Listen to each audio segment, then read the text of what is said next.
When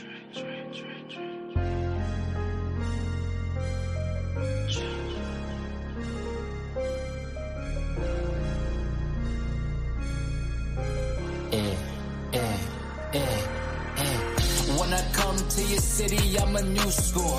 Broke your high score soon as I step through the door. Try to stack my paper up like a bookstore. Money kissing each other like a rock and roll tour. When I come to your city, I'm a new score. Broke your high score soon as I step through the door. Try to stack my paper up like a bookstore. Money kissing each other like a rock and roll. Hey, Tyler. Hey, Piet. How we doing? Welcome to the New Score podcast. My name is Pat. This is my co-host, TYG, Tyler Pratt. Tyler, how we be doing? Great. Honestly, really, really good.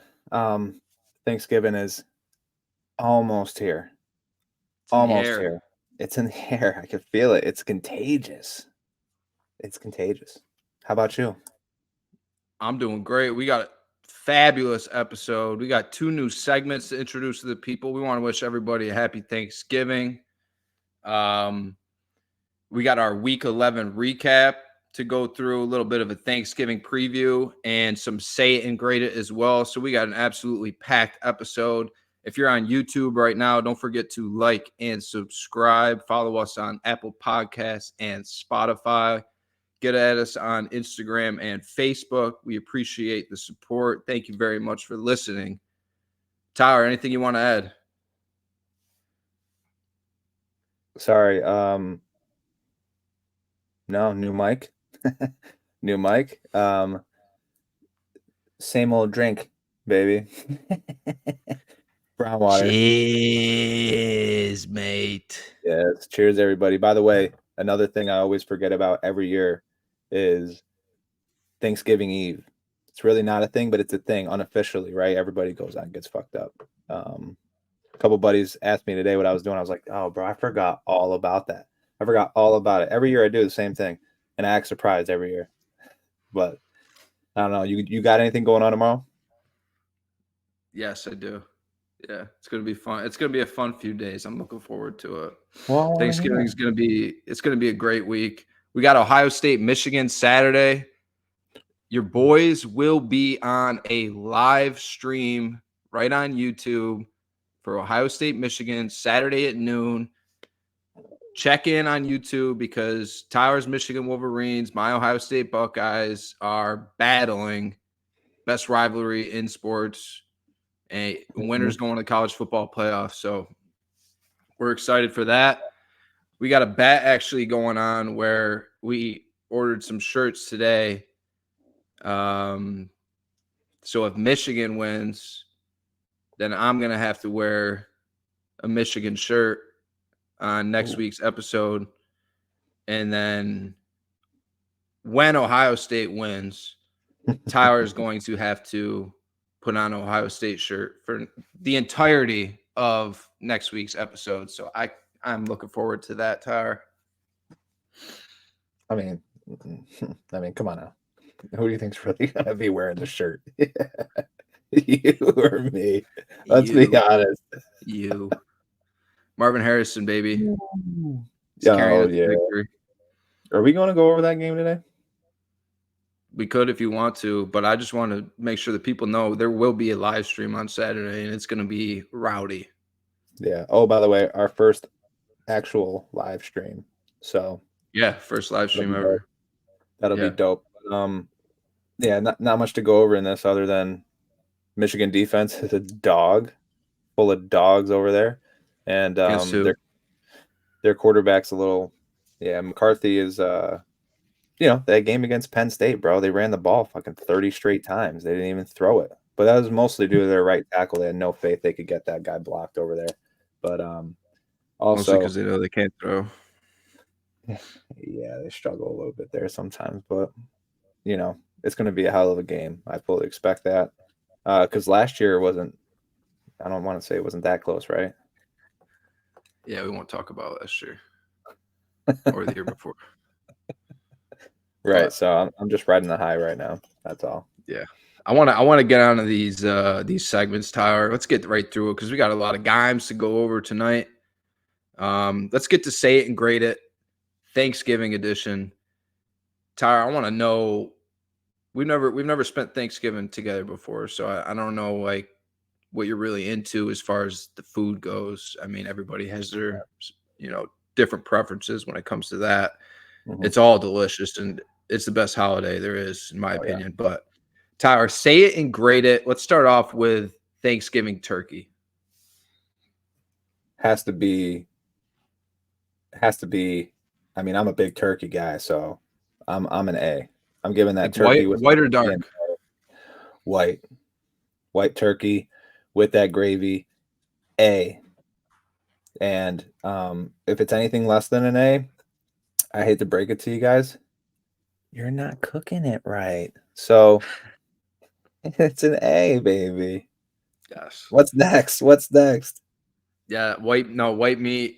White meat's the way to go. But like you said, you have to cook it right because it needs to be, for lack of a better term, it still needs to be moist. It still has to have that moist texture to it. Yeah. That white meat, baby. Gotta love it. I'm with you though. A sounds good. Let's move on to stuffing. What are your thoughts on stuffing? Say it and grade it. Fucking A+, bro. I don't know if there's a side I love more than stuffing. I absolutely love stuffing if it's made right. A+ for me for stuffing. Not a big stuffing guy. Never was a big stuffing guy. Don't get me wrong, I'll eat some of it. But it's not like my go-to. A+ is kind of wild to me, but I'm not a huge stuffing guy. I like it, but I can't sit there and eat a plate of it. I can have like a little bit of it. I'm going B- for stuffing. B-. B-. All right, how about this? We should get a poll out there. Get a poll over under stuffing. Over under is a B+. You going over or under? I'm over. You're under. Yeah. Hey, it might be a hot potato, to be honest. It might be a hot potato, my take on stuffing. But speaking of potatoes, let's move on to potatoes. Say it and grade it, Tyler. Potatoes. Could be mashed, could be sweet. Yeah. B+. I mean, I love me some potatoes, especially mashed potatoes with the gravy or the butter, whatever you prefer. But I feel like, I don't know, every time I get to the mashed potatoes, I'm already full. But they could be clutch. So I'm going to upgrade, actually, because I didn't take this into consideration. A- because mashed potatoes come in so clutch when you have dry turkey. So depending on where you go, because it's not, you don't always cook at home every year. Sometimes people make some dry ass turkey. It just is what it is. And if you have mashed potatoes with that, especially with the gravy, it just makes up for it.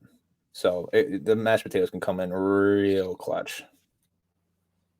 If I could give mashed potatoes 2 pluses next to the A, I would. A++ for mashed potatoes. Not a big sweet potato guy, but mashed potatoes I could eat. Just give me a whole plate of mashed potatoes and gravy, and like a couple rolls with it, a couple of those Thanksgiving dinner rolls, and I just make a sandwich. I make a sandwich out of everything, and I'll just put the mashed potatoes right in between with some gravy, maybe put a little piece of turkey in there with it, and boom, you got a nice little sandwich in your hand. Just melty, delicious gooiness in your hand, dude. So good.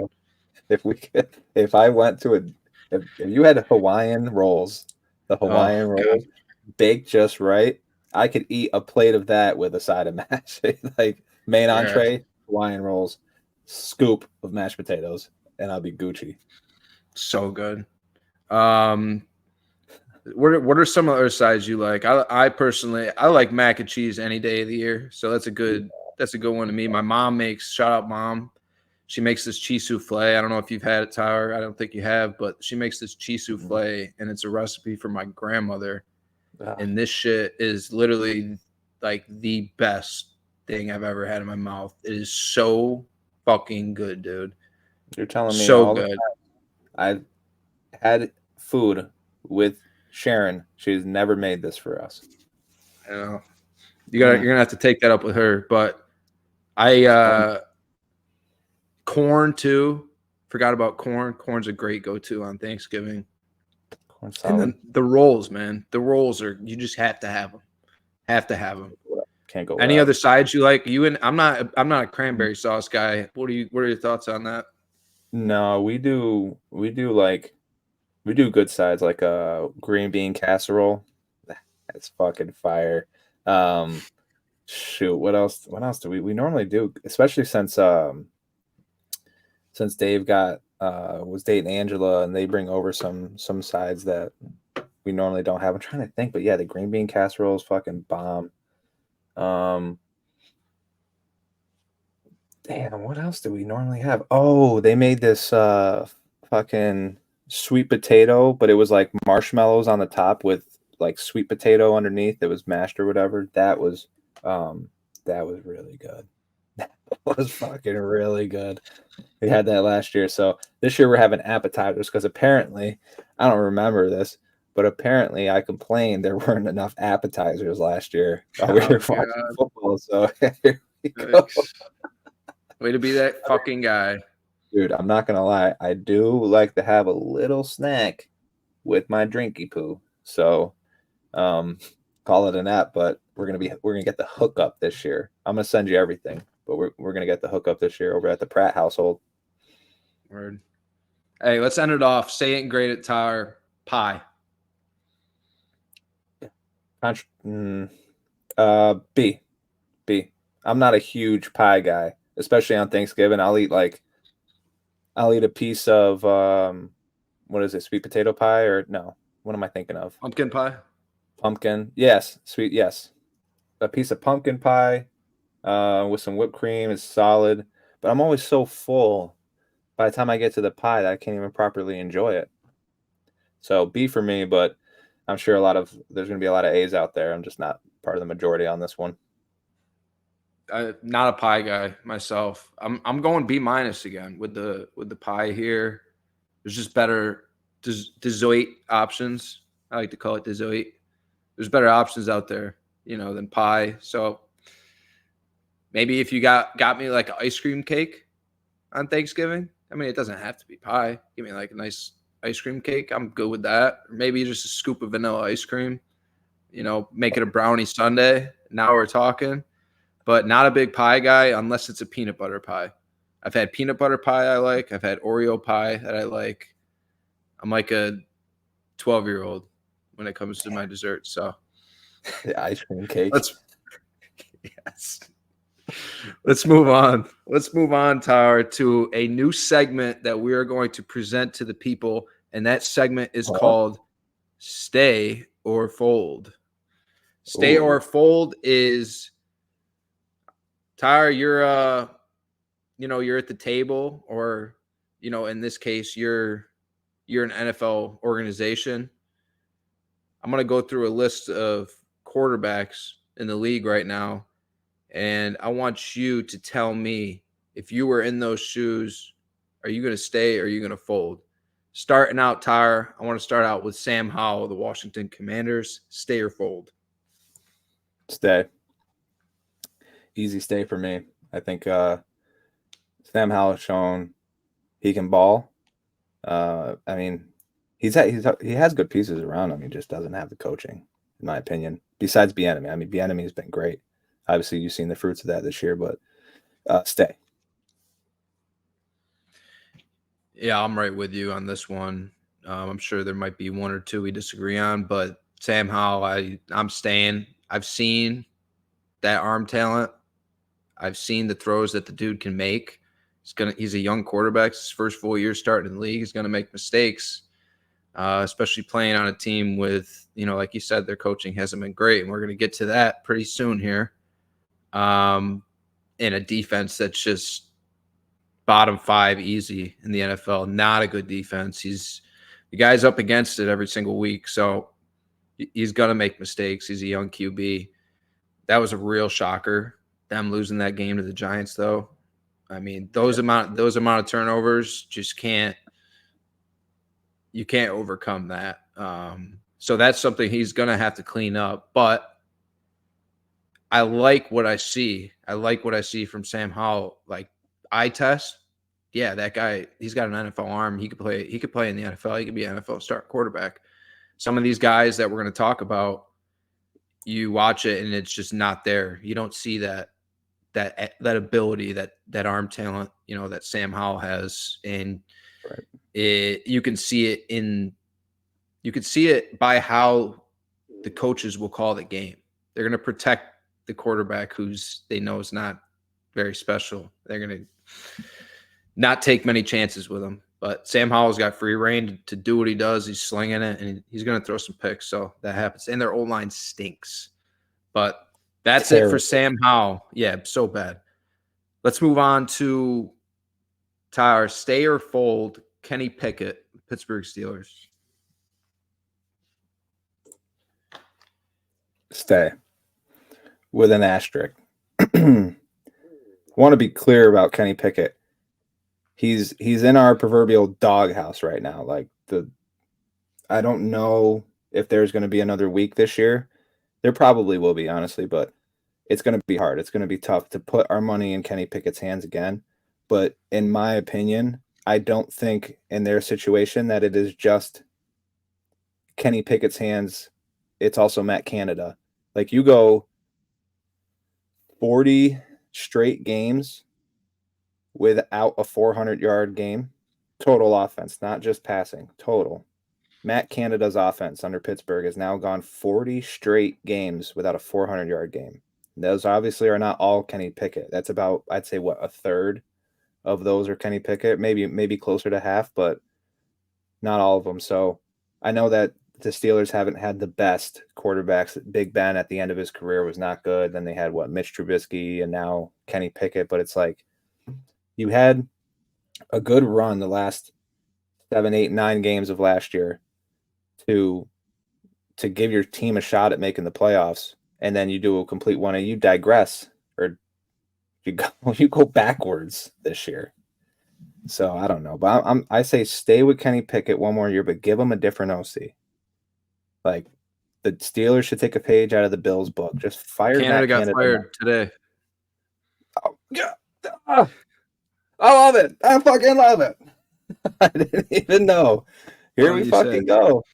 Good shit. So, okay, who's interim? Do we know? Oh, I don't know. I'm assuming QB coach. Yeah, one of those guys. Either way, awesome. So let's revisit this. Ask stay or fold again in like 3 or 4 weeks, and I'll give another answer on Kenny Pickett. But right now I say stay. I'm glad they just got rid of Canada. That needed to happen. And yeah, watch, bro. Watch the next 3 or 4 games. They're gonna have a 400-yard game, and we're all gonna be like, "Oh, Kenny Pickett." But stay. No, I'm folding, Tyler. I'm folding on this one. It's fair though. I mean, I was just talking about Sam Howell and like the eye test, and that's pretty much what I'm going to talk about during this segment. Is I feel like I've watched a lot of football in my lifetime where I can kind of tell, which quarterbacks have it and which don't. Maybe you need, you're going to need some time for sure, but I'm just talking like instincts out there and just like pure athletic ability and like the ability to put throws on receivers. And it's something that I just haven't seen from Kenny Pickett. I know Matt Canada stinks. So you're right, to give him the guy deserves a chance with a new OC. He definitely deserves a chance. But to me, I'm folding because I just don't see it with him. All I've seen is these back shoulder throws to Pickens and just getting Deontay Johnson involved underneath. And his entire career thus far, he's been carried by that defense and now that run game. So, I mean, I'd like to see the kid succeed because it's a cool story. I mean, him going to Pitt and then getting drafted by the Steelers, but I think that's part of why they reached on him. I didn't see the dude as a first-round talent. I just thought it was kind of like, oh, my God, this is a perfect fit. The guy went to Pitt, and we're, in the middle of the first round. What's the risk drafting him in the middle of the first round? So not not a big Kenny Pickett believer right now. Funny stat, Tyler. Tommy DeVito has more touchdown passes than Kenny Pickett this season. Stop. Yeah. Sunday, he was 15 for 28 with 106 yards, averaged 3.8 yards a completion, finished with a QBR of 34.7. I know the Browns defense is phenomenal. I know that. But we're gonna talk about this game, and it's like he had the chances. He had the chances, and it's like you're playing against a rookie quarterback in his second start, man. Mm-hmm. This is your second year. This is year 2 for you. So it's time to, let's see something. Like the offensive coordinator is bad, I give you that, but he's only responsible for so much, at the end of the day. He's not going on the field. It's the same conversation we're talking about with the Bills, which the Bills did look a lot better this week. We'll talk about that game down the line here, but I'm folding on him, Tyler. I want to move on, though. Let's move on to Justin Fields of the Chicago Bears. Stay or fold? Fold on Justin Fields. It's time. It's a change of scenery. Both parties need it. Justin Fields needs a new team. He just needs a change of scenery. The Bears just need a new quarterback. And I think that Fields has the most potential out of any of the guys we've talked about, but it's just not working there in Chicago.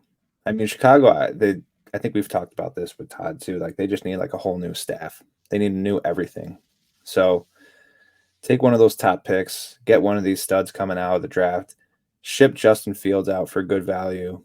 I mean, I don't even know what his value is now, to be honest with you. I don't know if they can get anything higher than a 3rd round for him. I would hope so because he's still young. He is a mobile quarterback who has a lot of potential. So it'd be interesting to see what they can get for him, but I don't know. I'm folding on Fields. This is a hard stay for me. And it's because of what I saw on Sunday from Justin. I talked about, like, I really wanted to see what he looked like coming out, coming back from that injury. And I thought that game that he played against Detroit was probably the second best game that he's played this year. I had the game on the whole time. It just looked like everything was happening. It looked like everything was slowing down for him out there. And that was the first time I was really seeing that. I was seeing him climb the pocket. I was seeing him, evade pressure. I was seeing him like step up and make throws. He wasn't like bailing on throws. He was like he was stuck and he was making throws and he was making really good throws. We're going to talk about that game, but he is not the reason that the Bears lost that game. The Bears do not need a new quarterback. The Bears need new coach. And I strongly believe that. I strongly believe that if you put this dude in a system that plays to his style, like he's going to go off. I guarantee you. Like I've seen the dude's ability. I see what he can do. He threw an absolute dime late in that game to Tyler Scott that would have put the game on ice, and nobody's talking about it because the dude dropped it. Nobody's talking about Tyler Scott fumbling in their own territory and then the Lions scoring. Nobody's talking about that. It's just all week we're going to hear about how Justin Fields isn't the guy and lost that game. Not only did I think he played great in the pocket and then, escaping and finding guys, as he's scrambling around, he's finding guys. He's just making plays happen out there. He ran for over 100 yards. And that run that he had late, I thought was going to put the game on ice too. But, I mean, you take a drop away from Tyler Scott and then also a fumble away from the dude, and we're having a completely different conversation right now about where the Bears are at. And I could be wrong in 6 weeks. My take right now, I could be wrong. But based off of what I've seen up to this point in the growth and maturity of Justin Fields in the pocket this past weekend, I'm staying right now on him. And I think that you get him a number 2 receiver and you get him an offensive mind that can go in there and utilize DJ Moore to the best of his ability. Because it's like they'll run these nice little screens to DJ Moore to open him up, but it's like, where's more of that? Like, give me more of that. You know what I mean? Like, use your playmaker. He's done it his whole career. Like, the guy is so good in open space. Like, get him out in open space. Do what these other teams are doing. You'll see it a couple times and it'll go off, and then that'll be it. You won't see it again. So I'd also like to see more design runs for Fields. I feel like all they're doing right now is this little like QB off tackle out of the gun where he's just going left or right with a lead blocker, and it's just that. It's like, give me some more creativity with that. So I'm telling you right now, if the Bears do let go of him, there's going to be an offensive mind out there around the league that's going to say, okay, give me this guy and let me work with him. And you're going to see something really special out there. But that's my take on him.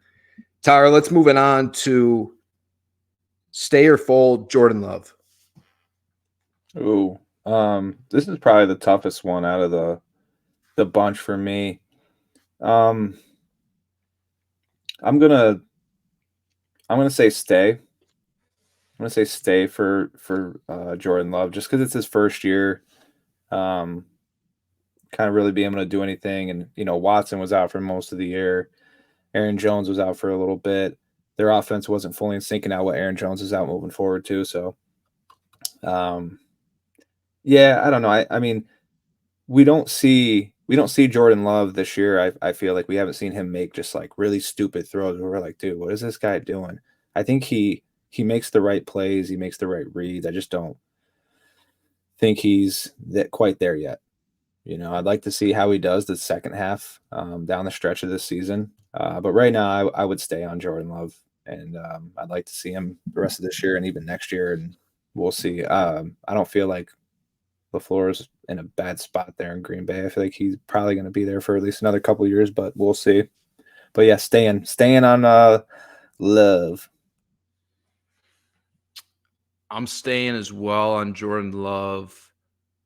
And I've said some things about Jordan Love in previous episodes where he just wasn't like it was a tough watch out there.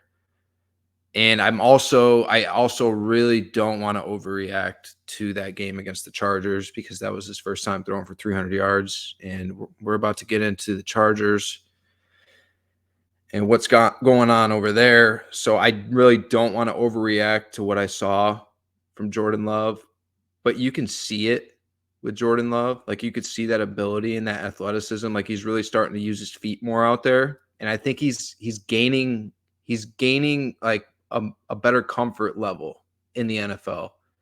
And how he can use his feet to, buy some extra time and make some of these throws. And I mean, the dude's got an arm. He really does. Accuracy is something he's going to have to work on going forward, and then being able to process everything. But LaFleur can do a better job of, making it easier on him as well. And I thought that he did a great job. We could talk about that Packers-Chargers game a little bit right now. I thought LaFleur did a great job early in that game, like getting Jaden Reed involved with like these reverses and then getting Jaden Reed out in open space because that kid is a weapon. He really is. So run game is going to be an issue going forward. They have Aaron Jones. I had him on my fantasy team. He hasn't been healthy since week 1. So it's just been that kind of year for them. They expected a lot more out of their run game. That was supposed to help Jordan out, a lot, but it just hasn't been there. AJ Dillon's a shell of himself. I don't know what's going on with that. But I'm staying on Jordan Love. Moving on, though, to another brand new segment. Shout out Vince McMahon. This segment is called You're Fired. Tyler, if you're an acting general manager of an NFL franchise right now, you could be any general manager so that you could say these words. Who are you firing? I am firing the man, the myth, the legend, none other than Riverboat Ron. Riverboat Ron, you gone. Okay. He's just it's over there. It's over. You just lost to Danny DeVito. All right. Like the worst quarterback, he's a third string quarterback. We all know that.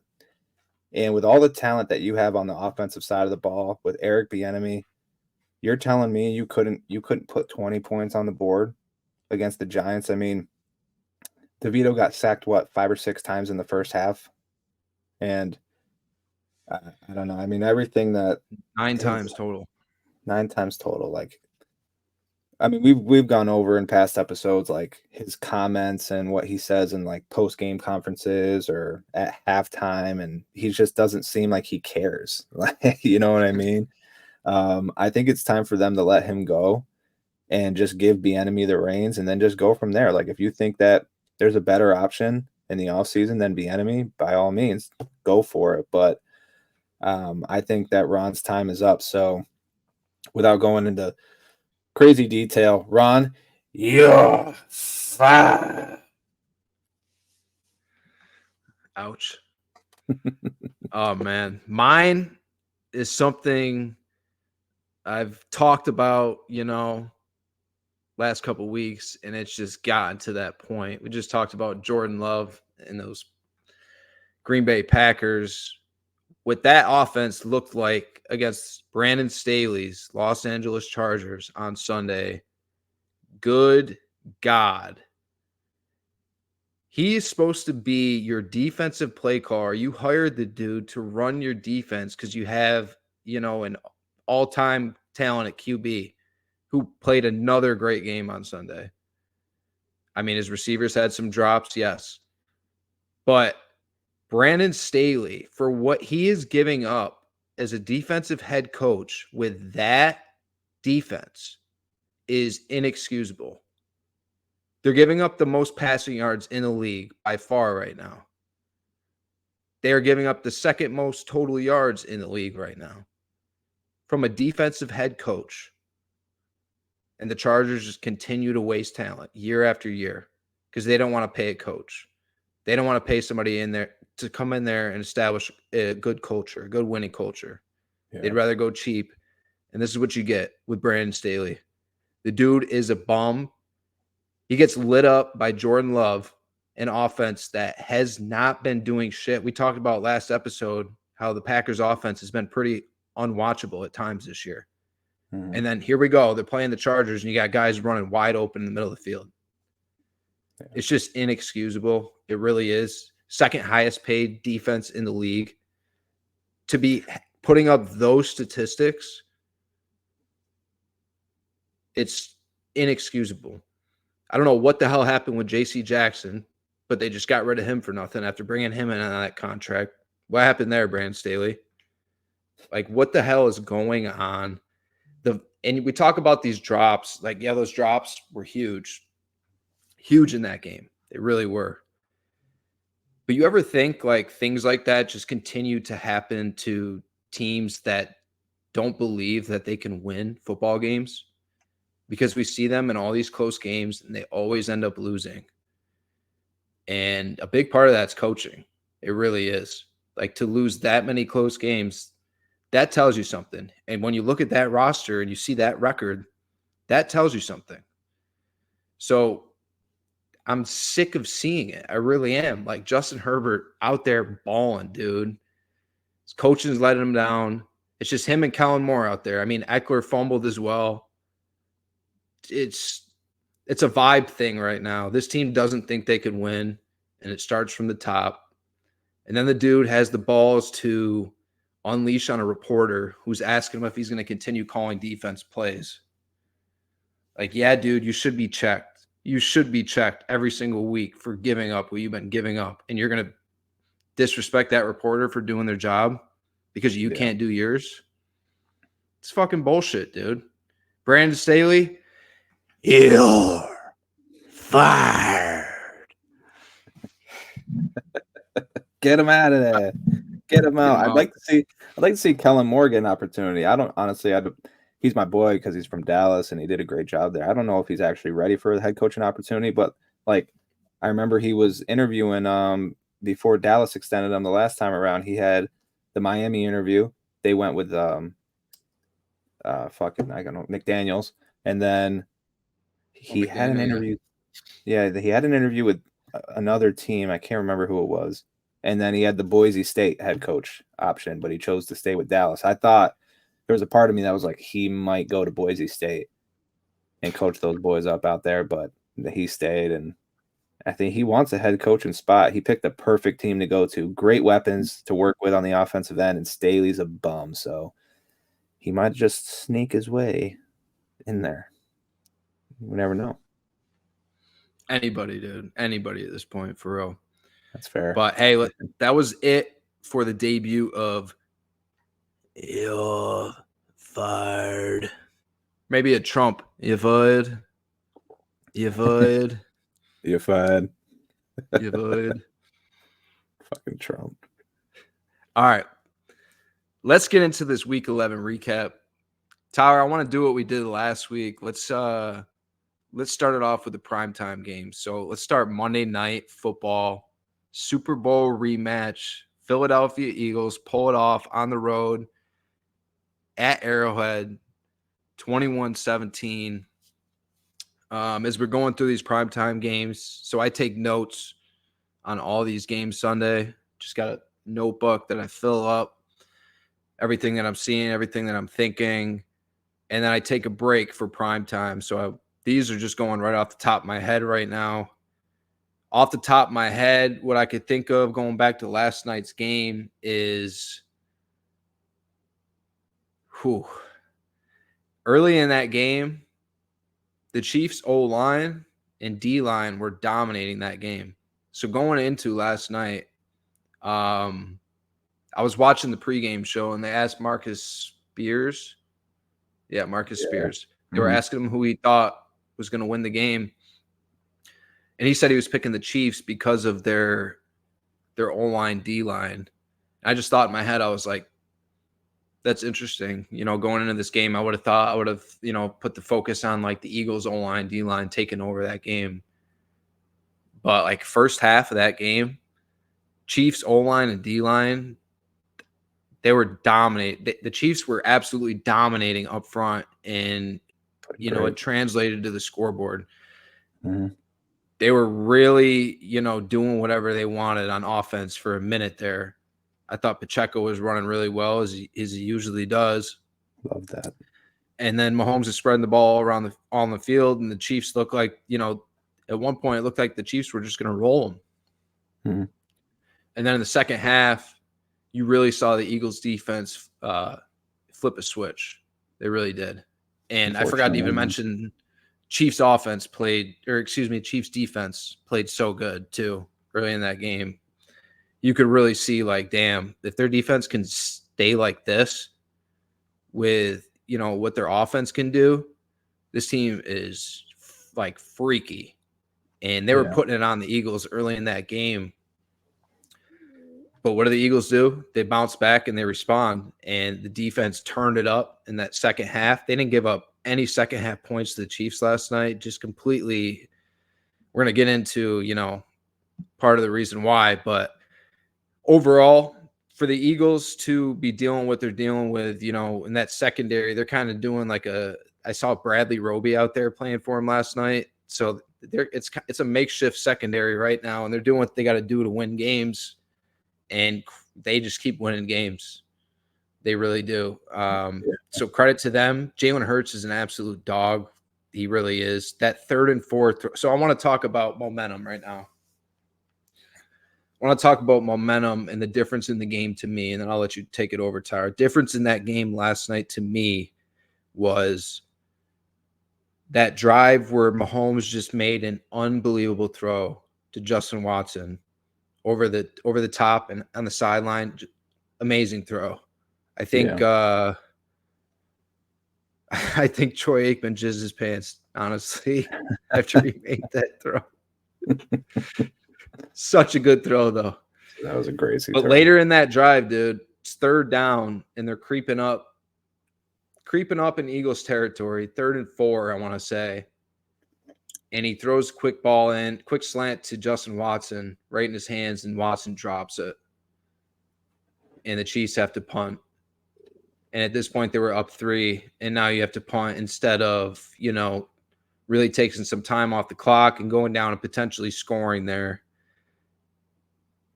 That was a huge drop in the game, and it ended up being the difference. And then the dude, on the punt, he's the first one down the field. And I know it's not easy to down a punt inside the 5. Like, it's not an easy thing to do.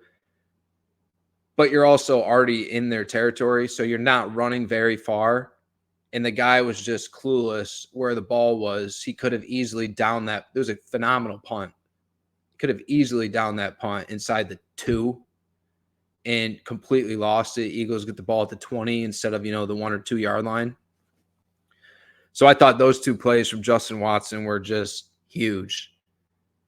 Eagles get the ball, convert a huge 3rd down to Devontae Smith to put him over in Chiefs territory. Huge throw by Jalen Hurts. Big time catch by Devontae Smith. And then after that, they get the deep ball that sets them up for the tush push. Yeah. And the Eagles go up. Chiefs get the ball last drive. Mahomes makes another amazing throw, and MVS drops it. Like, what an amazing throw that was. And Valdez-Scantling can't make a play for his quarterback. And the Chiefs end up losing. So, Tyler, go ahead. Yeah, I mean, we'll just start with that catch. It was an absolute dime, and MVS just straight up dropped it. I mean, if the Chiefs score there, obviously they go up 3 with the extra point. Now they're covering that 2.5 that, we liked so much. And, just no points in the second half is crazy, though, for that Chiefs offense. Like, it's just, I know they haven't been clicking the way that they have the last 3 to 4 years. And they've been trying to utilize the run more this year, but I don't know. I just thought that they'd have it figured out by now, and it just seems like they're not quite there. And I don't want to say that they haven't figured it out. I know the receivers are, they play a huge factor with the drops, which they're leading the league. The Kansas City Chiefs are in drops. So my biggest thing was, like, in the offseason when DeAndre Hopkins was on the block and everyone knew he was going to get traded. The Bills, Cowboys came up. They were like, oh, Bills, Cowboys going to be top suitors, whatever. And I was like, what about the fucking Chiefs, though? Like, who do they got? Telling me they can't go get D-Hop? And what did the Titans give up for D-Hop? Nothing? Or did they just sign him? Was it just a signing? Sign him. Yeah. The Titans or the Cardinals cut him, and they was able to sign. So it's like, I don't know, man. They really. That's where I thought D-Hop was going to go. It made the most sense. The Chiefs do not have a number 1 receiver, not even close. I know they have Kelsey, but the dude is like 35 now. You can't, year after year, just keep relying on Travis Kelsey. They needed to go get a number 1, they didn't. And it's kind of shows, you know what I mean? It's kind of, shooting themselves in the foot. You kind of see that now. Maybe, like the difference between a good receiver and a not so good receiver. MVS drops that ball, Devontae Smith doesn't. There's the game, right?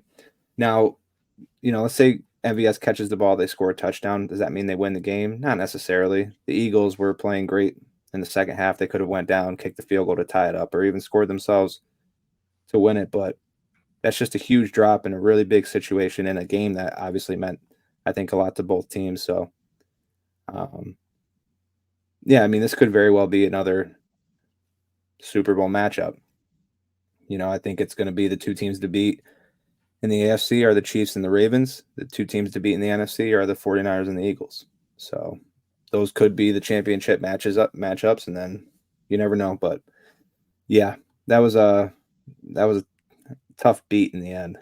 I know, especially because of that parlay you had going. All you needed was the Chiefs at 2.5, and thank you, Valdez-Scantling. You're the man. Yeah. Sky Moore doesn't look like that guy. Just doesn't look like it. I mean, we see flashes of Tony, but it's like once every I game. don't know. It's just like flashy. Yeah, it's like a flash in the pan every now and then. You never like get a consistent. I thought Hardman would be more involved since they got him back. Like I didn't understand if you're going to bring him back, like why is he not out there? And I don't want to put the whole blame on Justin Watson. I'm just saying that swung everything in my opinion, momentum wise. But going up to that, the dude had a great game. He continues to be a huge target for Mahomes. And it's like it's him and it's Rice right now. And then Kelsey. But even Kelsey's not, Kelsey's not doing normal Kelsey things out there. Shout out Kevin Byard. I thought Kevin Byard for the Eagles last night, that was his coming out party. It really was. I thought he had such a good game. He had that pick in the end zone. But I thought he was a big reason why Kelsey, didn't break out last night. It's because he was handling a lot of that on his own. I thought Kevin Byard played a great game, and that was a really good pickup for them. Very underrated pickup, too. Yeah, I think that bye week helped him get a lot more acclimated with it. And then I was going to ask, the very last drop of the game, that fourth down play from Mahomes on like 4th and 23 or whatever, was that Sky Moore? No, it's Watson again. Oh, that was Watson. I mean, what a dart Mahomes threw, and it just went right through his hands. It was like, I don't know. I was like, go figure though. It's right on par. Another drop.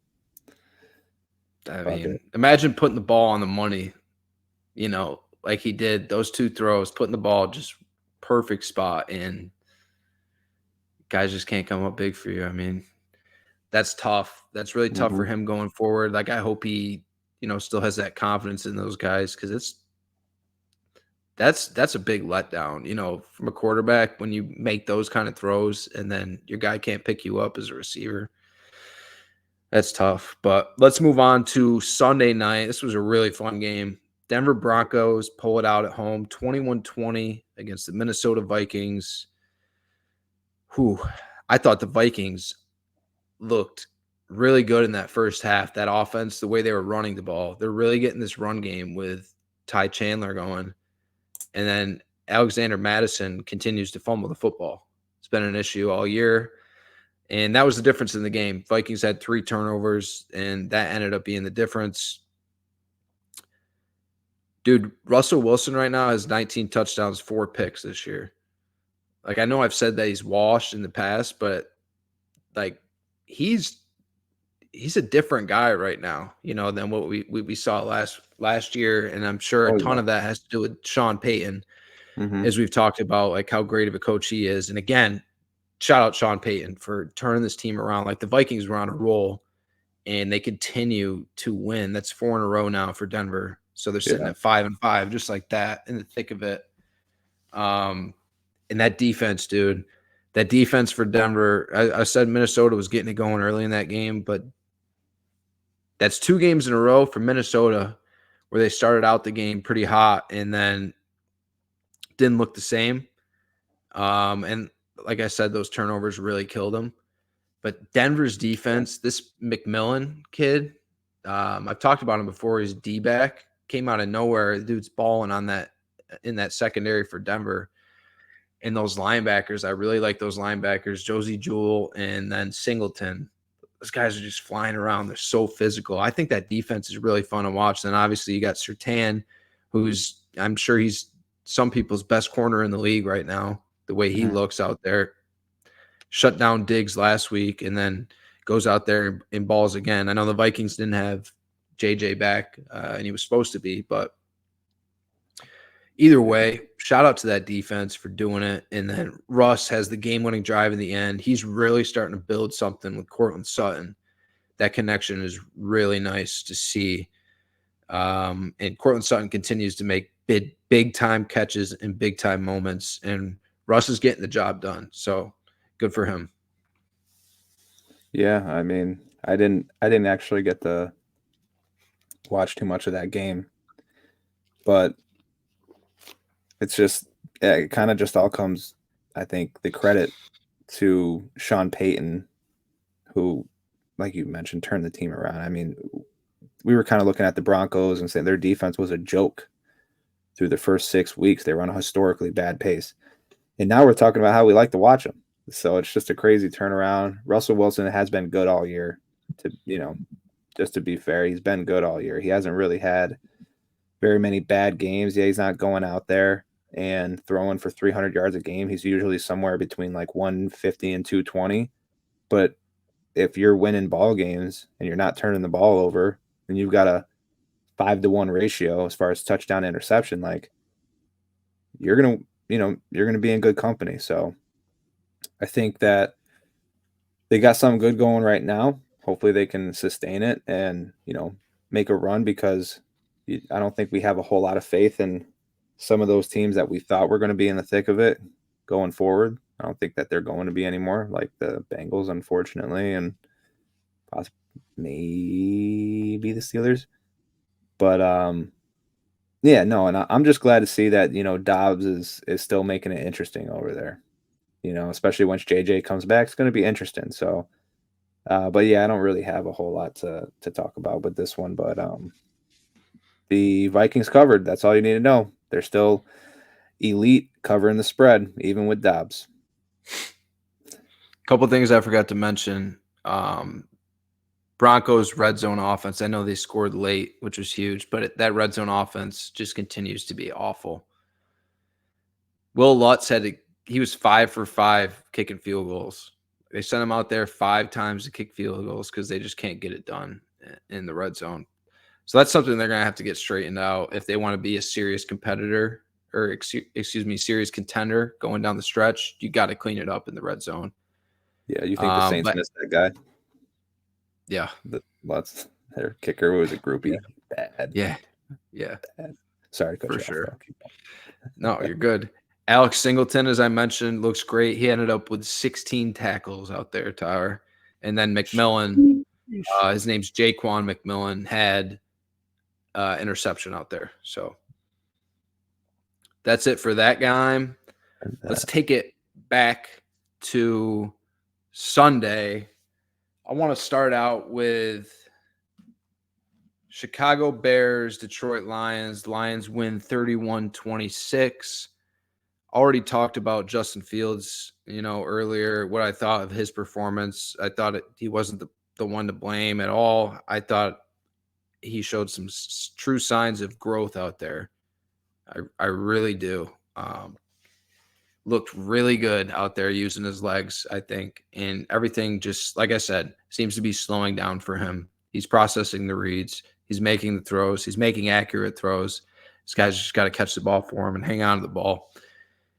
And this game was literally dominated by the Chicago Bears, except for those final 2 drives where Detroit ended up coming back and winning. This game was dominated by the Chicago Bears. I mean, Jared Goff did not look good against that Bears defense at all. They ended up with 3 picks on the day. And then also it should have been a pick 6. Should have been a pick 6 before halftime. Lions go down the field, get a touchdown. But before that touchdown could have easily been a pick 6 to Jalen Johnson, and he dropped it. And it's like, if he gets that pick 6, oh yeah, this game might have been like a rout at that point going into half. So, and then like I said earlier, Tyler Scott drops it. Fields puts it right on him, deep ball. Could have been the game. Puts it on the ground in their own territory. I thought Justin did a good job of taking care of the football. And like I said, using that athleticism, buying some extra times to step up and make throws. And he was making good throws. From everything that I saw on Sunday, he was making good throws. And credit to the Lions, though.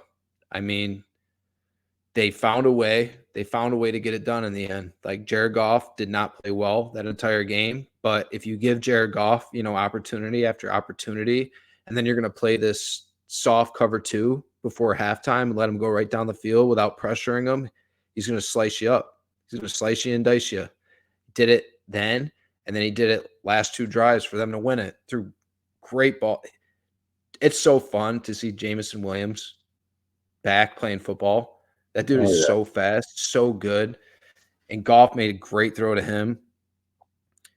So, I mean, to me, this doesn't come down to Justin Fields. This comes down to the Bears just not having like a winning culture. Talk about the winning culture with the Chargers. This team doesn't know how to win. They don't know how to win, and that comes from, up top. And like I said, they kind of let Detroit just go right down the field on them late in the game. I hate when defenses are just like, okay, now we're going to get complacent because, we're up, this many points with this much time left. No, like keep doing what has been making your defense good all game. Keep putting pressure on Jared Goff. Jared Goff doesn't like pressure.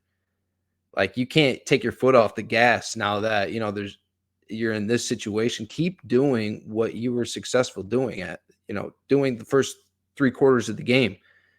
And I don't know, man, though, that team just doesn't know how to win. That's a brutal loss. I mean, first time ever where they forced 3 turnovers and then something crazy, Tyler. It was like they forced 3 turnovers and then they had like so many yards, or no, 40 minutes of time of possession. That's what it was. And lose a football game. Just unheard of.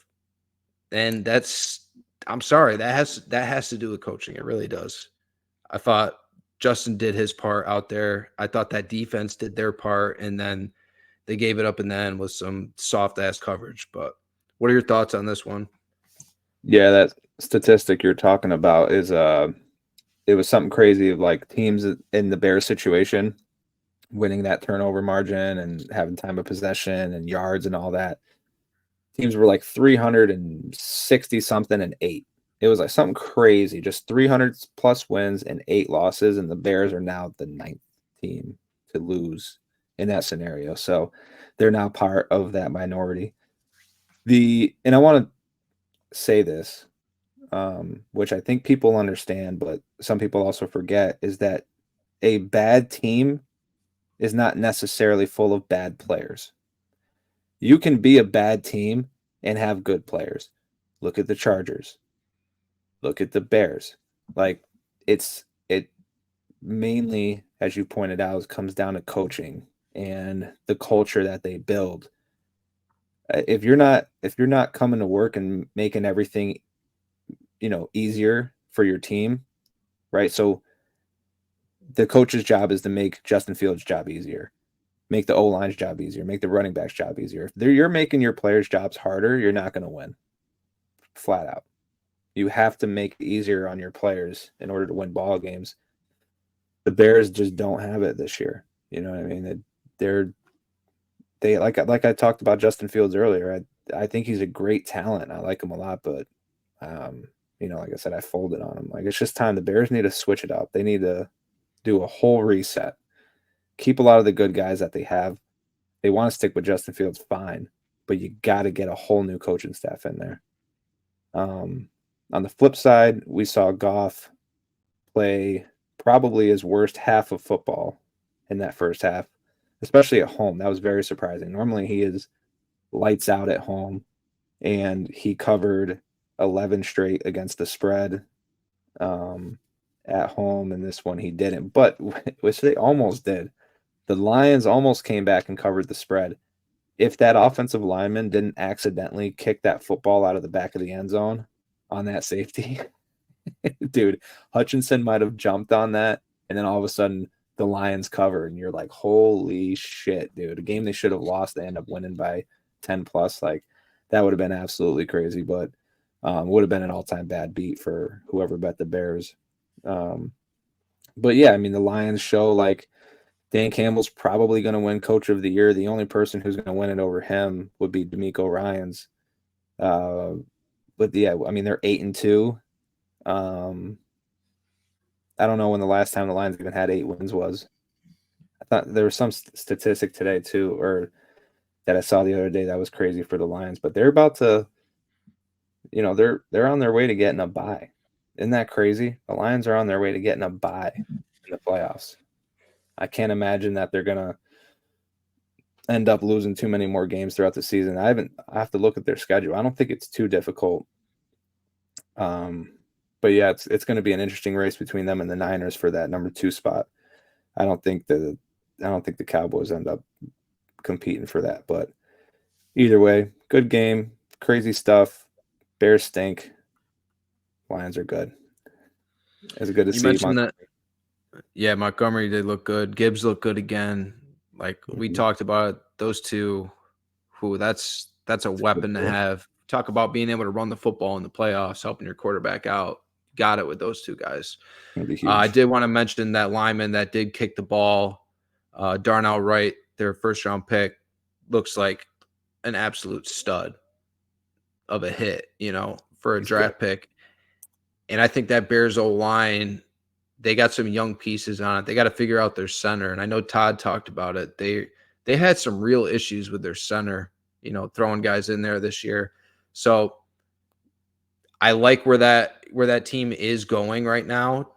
I just don't like the head coach. I like, if that makes sense, I like where that roster is at. I think Poles can do his job well. I don't think Eberflus can. I'm with the GM. I'm out on the head coach. That's where I'm at with them. Didn't mention, Aiden Hutchinson had that strip sack that forced that play. Guy's just a menace out there, absolute freak. And I wanted to look it up so I could bring it up on the podcast. Chauncey Gardner-Johnson, still no timetable on his return. So we talked about that Lions secondary being down. And that's a guy I keep thinking about in the back of my mind when I'm thinking of the Lions, is like you insert him in that secondary and you got a different product out there on the field with what kind of tone that dude could set out there. But right now, unfortunately, there's no timetable on his return. Hopefully he can get back, a couple weeks and get going on a playoff run. So speaking of those Dallas Cowboys, let's move on to them. They move on to 7-3 and defeat the Carolina Panthers 33-10. Carolina moves to 1-9 on the season. Tired, don't want to talk about a ton with this game, just like the Cowboys blow out last week. They blow out bad teams. That's what they do. Bryce Young, though, sacked 7 times. That offensive line and Frank Reich is going to get that dude hurt out there. And I said that I know the spread was only 10.5. But, like, with that Carolina offensive line and that Dallas pass rush, that could absolutely wreck the game for the Carolina Panthers, and that's ultimately what ended up happening. But I do want to say shout out to Ron Bland, 4 pick sixes in one season, unheard of, unbelievable, amazing. What a draft pick. I got picked in the 5th round, has to step up because Diggs is out. So you're thinking Diggs is out, shit, as a Cowboys fan. And to see somebody step up the way that this dude has stepped up, that's what you hope for. Anytime you get one of those injuries, it's like something unheard of, the production that you're getting out of this guy right now. But I'll let you go about your Cowboys. Yeah, I mean, we saw that with Bland a little bit last year in his rookie year when Anthony Brown and Jordan Lewis both went out. I mean, Jordan Lewis was out earlier in the year for the season, so you saw Bland have to step up and get into that slot. And then when Anthony Brown went down later in the year, he had to start alongside Diggs, and he played good. And then this year, he's been playing absolutely like incredible, which is why it was so. I think a lot of Cowboys fans who knew how good Bland was were so hype that he was the 3rd cornerback on that team behind Gilmore and Diggs. So you want to talk about having the capability to shut down receiving core, like they had that. So that's why that Diggs injury was so huge. But Bland makes you kind of forget about it in a way, But that game was really what I think it came down to. I don't think Dallas really played offensively that great. They didn't really play that good. I think they played okay. Carolina's penalties is what really fucking killed them. They had stupid penalties that just kept Dallas drives going that they ended up getting points off of. So, yeah, I think the final score, they ended up winning by like 20 plus, but really it could have been closer to a 10-point game. Would have been real close to that spread, and whoever probably would have sweat that one out if Carolina didn't commit such dumb penalties. But, I think that kind of reflects on Reich. I think his time is also limited. In Carolina, I don't know how much more patience they're going to have with him. So he probably could have been brought into that conversation earlier. We were talking about Riverboat Ron and Brandon Staley. I think Frank's on that short list too. So, excuse my belly, folks. But yeah, I don't know. I mean, I when I watch Bryce Young, I think I see the potential and I like what he does on the field. It's just he doesn't have any help. The dude is just in a bad situation. And like you said, that offensive line is going to get him killed. So, so bad. Yeah, it's going to be interesting to see what they do the next couple weeks. But Cowboys, who do they have next week? Thanksgiving. Commanders. Oh, that's right. Yeah, the Commanders. Yes, they're playing the Commanders tomorrow. That should be a rout. But Dallas historically does not play great on Thanksgiving, especially over the last since Dak's been there. Tony Romo was a Thanksgiving killer. Shout out Tony. But Dak hasn't been that good on Thanksgiving. I think they're just 1-4 against the spread. And yeah, I'm so sorry, but that my stomach's going crazy. But yeah, they stink on Thanksgiving, but the Commanders stink in general right now. So that's going to be an interesting game. I think the spread on that one's somewhere at 11. I don't know which direction that's going to move in, but I'm waiting to see approach. All right, let's move on, Tyler, to the Pittsburgh Steelers and Cleveland Browns. Browns pull it off 13-10 in an absolute dogfight out there in Cleveland. I already talked about Kenny Pickett. I don't want to bury him anymore.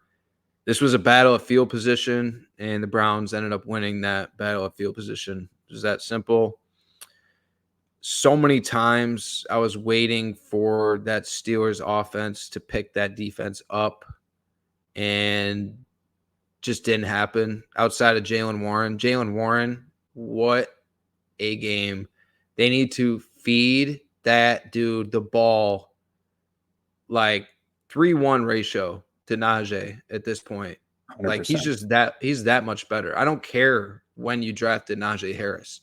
Like this dude is an absolute weapon out there. I wrote down Jaylen Warren is an absolute monster. The burst, the shiftiness, and the power all in one. He's got all three. He's just an absolute beast out there. Broke one for a touchdown that gave the Steelers life, but that's it. I mean, defense was having stopping Dorian Thompson-Robinson, in the Browns offense. And then it's like 3 and out, 3 and out, 3 and out, 3 and out. Again and again and again and again. I did write down, I thought Stefanski Kevin Stefanski continues to alter his offense to fit his players. So this is the third different quarterback that the dude's had this year. Nick Chubb's out. He's got Kareem Hunt back. He's got Jerome Ford in there. And then receivers have been in and out. Amari's, hurt sometimes. And then they traded Donovan Peoples-Jones. So it's just constantly in and out, I feel like, in that offense at every position.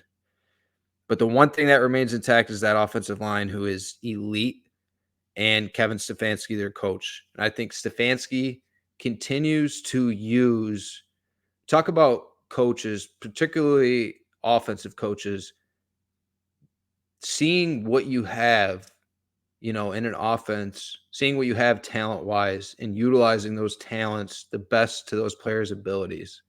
And I think that's something that Kevin Stefanski does. He's had to do it shorthanded, but he coached a lot better than Matt Canada did for the Pittsburgh Steelers.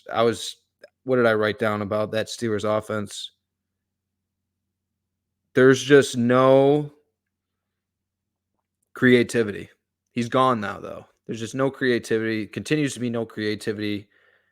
Oh, this is what I wrote down. Pickett has no time. He has no time. There's no plays set up in that game for him to just make a quick read and get the ball out of his hands before Browns defenders are all over him. Like the dude, I slammed him earlier, and that's just based off of what I see. I test, pure raw skills as a quarterback is what it is. But the fact of the matter is Sunday, he was really up against it. with how that coach was calling the game for him. And then obviously you have to deal with Cleveland's defense, who's been amazing against everybody. So he wasn't calling any plays to slow that rush down. You're not seeing like any of these screen passes, bubble screens to slow that rush down, to beat that blitz. There's just nothing there. And it's like they kept doing the same thing and expecting things to be different, and they just weren't. DTR, I thought, had a decent game for him. I mean, given the circumstances going against that Steelers defense, first full week of preparation going into it. And when you're playing with that defense, just don't blow the game, dude. Just don't blow the game. Give your team a chance in the end. And that's what happened. So Cleveland Browns continue to get it done. However they may have to do it, they do it. So shout out to them. And Steelers, who knows? We'll see what they look like without Matt Canada going forward. Yeah, it's going to be exciting. Well, I don't want to say exciting, but I mean, Steelers are always in such a good betting position. So from a betting aspect, purely, I always want to bet them just because they're always in such a good position and they always seem like the right play. But yeah, to that game, like that was the Steelers' game to win. It was their game to win, especially after Warren breaks that run. And then I think the next possession or the possession after, they get the field goal to tie it up. But like you said, there's just nothing. There was no creativity. It was the most boring, bland, plain offensive scheme that you could imagine. I mean, when your running back outgains the rest of the entire team, that's really bad statistic. Unless that running back runs for over 220, then yeah, okay, that's probably good. But he had a great game. Don't get me wrong, but he didn't rush for, I think it was like 140 something. He ended up with. If your offense besides him doesn't get 140 yards, that's fucking terrible. I get the Cleveland Browns defense is fantastic, but when the defense holds the other team to 10 points through the entire game until the very last possession, like you have to win. You have to win that game. It just, yeah, I don't know. Pittsburgh lost it. They seem like, and it seems like with Kenny Pickett, for whatever reason, like that one, I see there's a video going around right now where he just chucked it down the field, and there wasn't a receiver in the vicinity. It was like, well, if that's Josh Allen, that's that's intentional grounding. But so he never seems to be on the same page as his receivers, and it's one of a few things. Either it's an option route, and he thought his receiver was doing something that they didn't, so that boils down to miscommunication, or Pickett doesn't know what the receiver's running, or the receiver doesn't know what they're supposed to run. It's one of those things, and that comes down to the offensive coordinator and execution. Knowing what you're supposed to do and executing pretty much comes down to coaching, which I think no one's questioning Mike Tomlin. So we know Mike Tomlin is a great coach. Matt Canada needed to go. I'm glad he's gone. I can't wait to see what the offense looks like. I'm not expecting a huge 180 next week or even the week after, really, but I'd say after the next couple games, and then I'm really going to kind of focus in and be like, okay, what's changed, right? What's Kenny Pickett doing differently? How does he look versus, compared to what he was doing under Canada? So, yeah, I kind of am going to have a microscope on the Steelers moving forward, at least their offense. It's like we talked about Jaylen Warren, how he went off, finished the day with only 9 carries. 9 carries for $129, averaged 14.3 yards a carry, touchdown with that 74-yard long. Najee had more carries with 12 for 35 yards, averaging 2.9 yards. So, bye-bye, Matt Canada. See you. Let's move on to a game I really don't want to talk too much about. We just talked about, how if you're GM, or if you're the owner, you're firing Ron Rivera right now. And that is the New York Giants defeating the Washington Commanders 31-19. Any coach that gives up 31 points to Tommy DeVito and the New York Giants should be just fired right in the building right after that. Shouldn't even get the opportunity to explain why that just happened. He's just gone. Like, that's so inexcusable by the part of Ron Rivera and by the part of Jack Del Rio, defensive coordinator for them.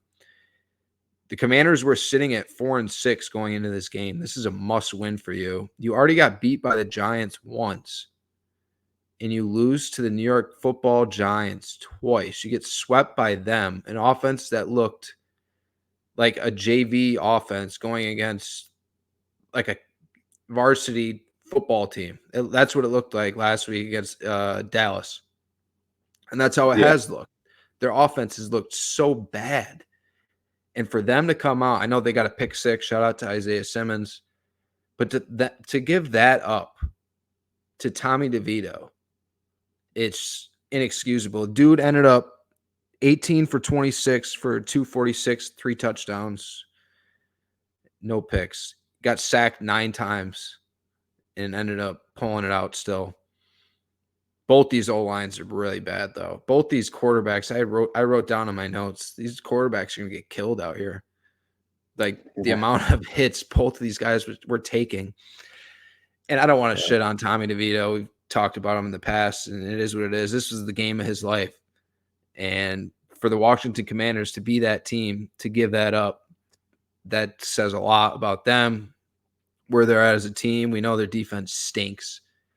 But playing at home and essentially a must-win, you can't go to 4-7, and now you are 4-7. To lose that game the way you did, so bad. And Sam Howell, big part of it's on him too. Turning the ball over, giving the opposing team an opportunity to beat you. You'll do that by turning the ball over as much as you did. So just pathetic performance from the Washington Commanders, in my opinion. Thought Saquon looked good. Good for him. I saw him. He was really happy after the game. So I'm happy for Saquon for everything that he's had to go through, for him to play like that and them to get a win. I know that felt really good for him. So good for the Giants, but so bad for the Commanders.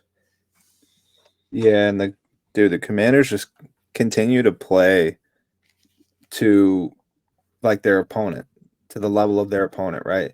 Like, you see when they play tough teams, other than the Bills game, I think, is the only game this year the Commanders have been that hasn't been within one possession. I think every other game, the Commanders, the final score was within one possession. So even including their wins and their losses, like the 2 games they lose to the Eagles, 1 possession games. I think their only wins were against like Arizona early in the year, the Broncos in week 2 early in the year, but that was like a 4-point win, a 2-point win. I think they beat the Patriots. I don't know. I can't remember if they beat the Patriots either way. That was like another 1 possession game. They just play to the level of their opponent and lose more often than they win. It just doesn't make any sense to lose. I mean, to lose to, Tommy DeVito and the Giants, who seemingly folded for the year. It's like, it's just, inexcusable. It's pathetic. It's embarrassing. If you're a team, for the Commanders to roll out there as 8.5 to 9.5 point favorites and then just flat out lose, not a good look. So they need to figure some shit out. I like some pieces that they have on the offensive end. I think their weapons are good. Their offensive line is terrible. Howell's a gunslinger. The backs are. I like Robinson a lot. Gibson doesn't seem to really have a whole lot of opportunity.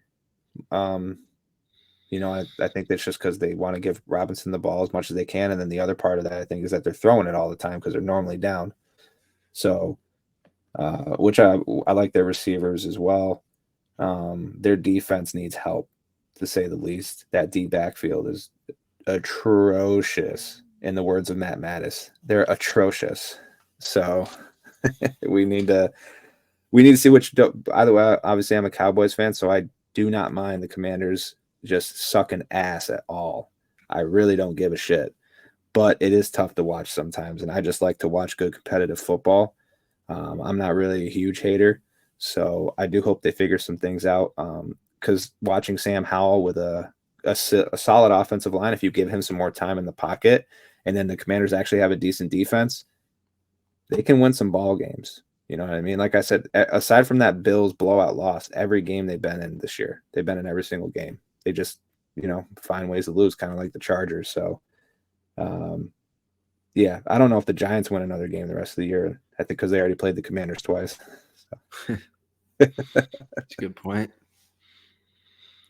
All right, let's move on, Tyler. Let's move on to the Tennessee Titans losing 34-14 at Duval. The Jacksonville Jaguars moved to 7-3. First thing I wrote down, it's going to be a long day for the Titans O-line and Will Levis. And that was the case early. Second drive, he fumbles on a sack. And that was the case the entire game. Just couldn't protect him. He was running around for his life, was never comfortable out there. Talked about how that Jags pass rush really has the ability to get after you. And they were eaten on Sunday against an O-line that we've talked about. They're just bad. They're bad. They haven't given their quarterback time all year. Will Levis was really in for it this game.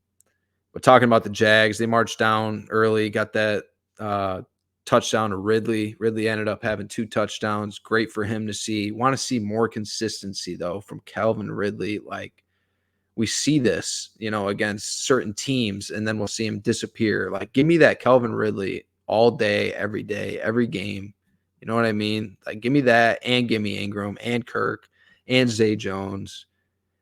They got weapons down there. We want to see Ridley, though, for sure. Like, get him going. It was good to see him going. Derrick Henry finished with 7 rushes for 15 yards in the first half. So we're talking about that O-line being bad, protecting the quarterback. Now they can't even run block in Tennessee. Like, this is 2 weeks in a row where it's just mind-blowing numbers for Derrick Henry. Finished the day with 10 carries for 38 yards.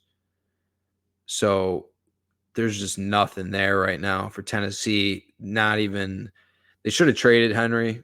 They shouldn't even sign Hopkins and made him deal with this shit. I mean, at the end of the day, he did sign there. So, you make your bed, you sleep in it. So that's on him. He didn't want to take a pay cut. So this is the result of that. He finished the day with 4 catches for 59 yards, had a touchdown on a trick play. The only 2 touchdowns the Titans scored in this game were trick plays. It was just an absolute mauling by the Jacksonville Jaguars. And we talked about this being a really tough spot for the Titans. This is a game that they needed.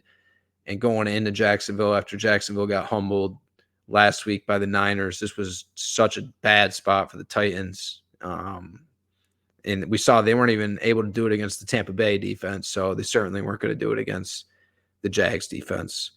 I thought Trevor Lawrence, this is the second time this year, Tyler, where we've heard all week going up to a game about how Trevor Lawrence's knee is an issue and that he's banged up. And each game that it happened the week of the Saints game, Thursday night, and then it happened this week where they're talking about his knee.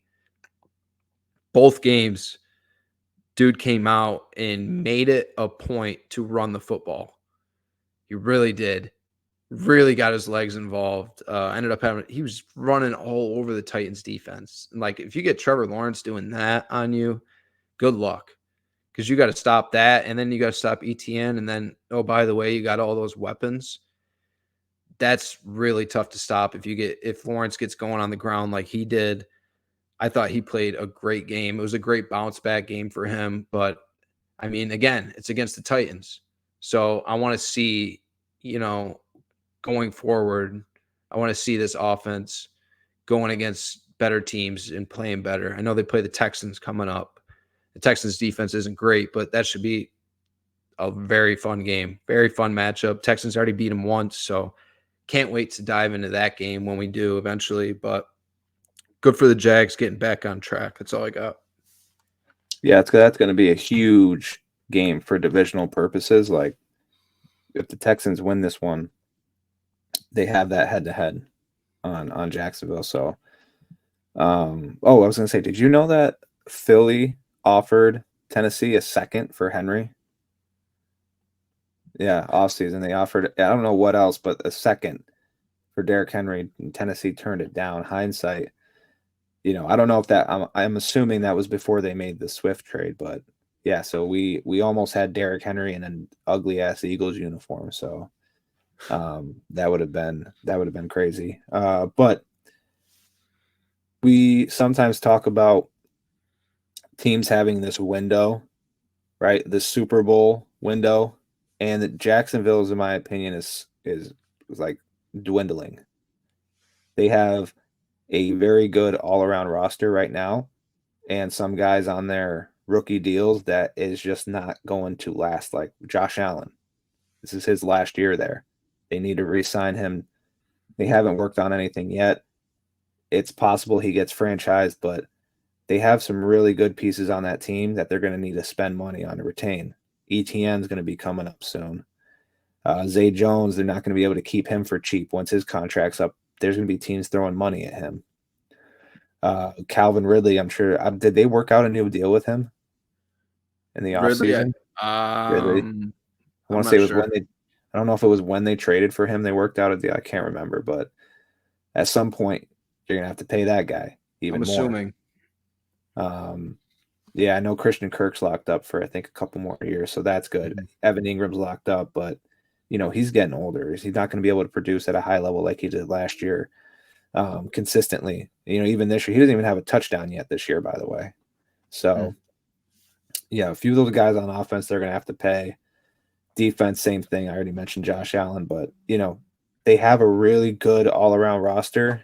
They just need to see that consistency from Trevor Lawrence, and they can make a run. Like if Trevor Lawrence is hot, they can play with the Ravens. They can play with the Chiefs, the Browns. Like the Jags have one of the better rosters in the AFC. They just need consistent play from Trevor Lawrence, and obviously they need everyone to be healthy. But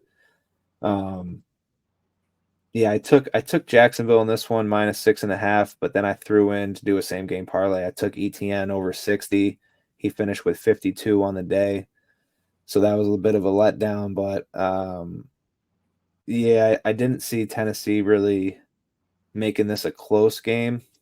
I didn't think it was going to be this bad, but yeah, hopefully they can protect Will and he doesn't die out there along with Bryce Young. Yeah, I think the Titans are pretty much toast at this point. But let's move on to a team you forgot to mention when you were just talking about those AFC top dogs, and that is the Miami Dolphins defeating the Las Vegas Raiders 20-13. Dolphins moved to 7-3. Tyreek Hill went off again. I know he got banged up a little bit early in that game, but he finished with 10 catches for $146 and a touchdown. That shallow post that they threw him in the first half where he caught it and you saw 3 Raiders defenders around him. It was 2 seconds after that, dude, he was just by himself like that. He is so incredible to watch with the ball in his hands. As soon as he got that ball, there was just no chance for anybody to get to him. So fun to watch when Tyreek Hill's doing that. I'd like to see him get Waddle going more, though. I feel like this has been a real down year for Jalen Waddle. He's been banged up as he usually is, but it's when he's out there, we're not really seeing much from him. So I feel like if the Dolphins are going to be, a serious Super Bowl contender in that AFC, going towards the playoffs, they're going to have to get Jalen Waddle going and some of these other guys as well, because we're just not seeing it right now. It was the Tyreek Hill show again. Mostert ran well. Aking got hurt early in that game, so that was a bummer because I was really excited to see what he was going to do coming back from that injury. And then Tua, I thought late in that game, I thought the defense really won that game for Miami. Tua could have had some chances to put that game on ice, and he was a little sloppy late in that game with some of his throws. Just looked like his mechanics were a little off, honestly, coming up short on some of these throws. But I think they're going to be fine. I've talked about the Dolphins. We had questions with a fan last week with the Dolphins, and I shared my thoughts about them. I feel like they are a serious contender, but I'd like to see Waddle get more involved. And then if Akane can come back and be fully healthy, we're talking about, a real problem in that AFC. And that's because of what I'm about to talk about now. And that's that defense and the way they played. And I know it's the Raiders, right? But to see what Jalen Ramsey has done, in these couple of weeks, he's been back, had 2 picks on Sunday in that amazing game-sealing pick in the end zone when they were going deep to Devontae, where he just put his whole body on the line, completely laid out for that football and came up with it. I mean, big-time players make big-time plays, big-time moments. That's Jalen Ramsey. That's his presence. That defense has an edge to him now that they didn't have earlier in the season. Jalen Phillips had a great game, too, for him. And then, like I said, we're talking about Ramsey and then X on the other side. And then I love Javon Holland back there in that secondary as well. The Dolphins are a real problem in the AFC. I really think so. I'd like to see, better play out of Tua. Obviously, he still ended up with 325, and a lot of that was from Tyreek Hill. But this team is going to be a problem, Tyler. What are your thoughts on this game? Yeah, they were my biggest bet this last week, them and the Steelers. But I had more money on Miami. Minus 12.5. They should have won this game by 40 points. I'm exaggerating a little bit, but legit should have at least won by like 20 to 24 points.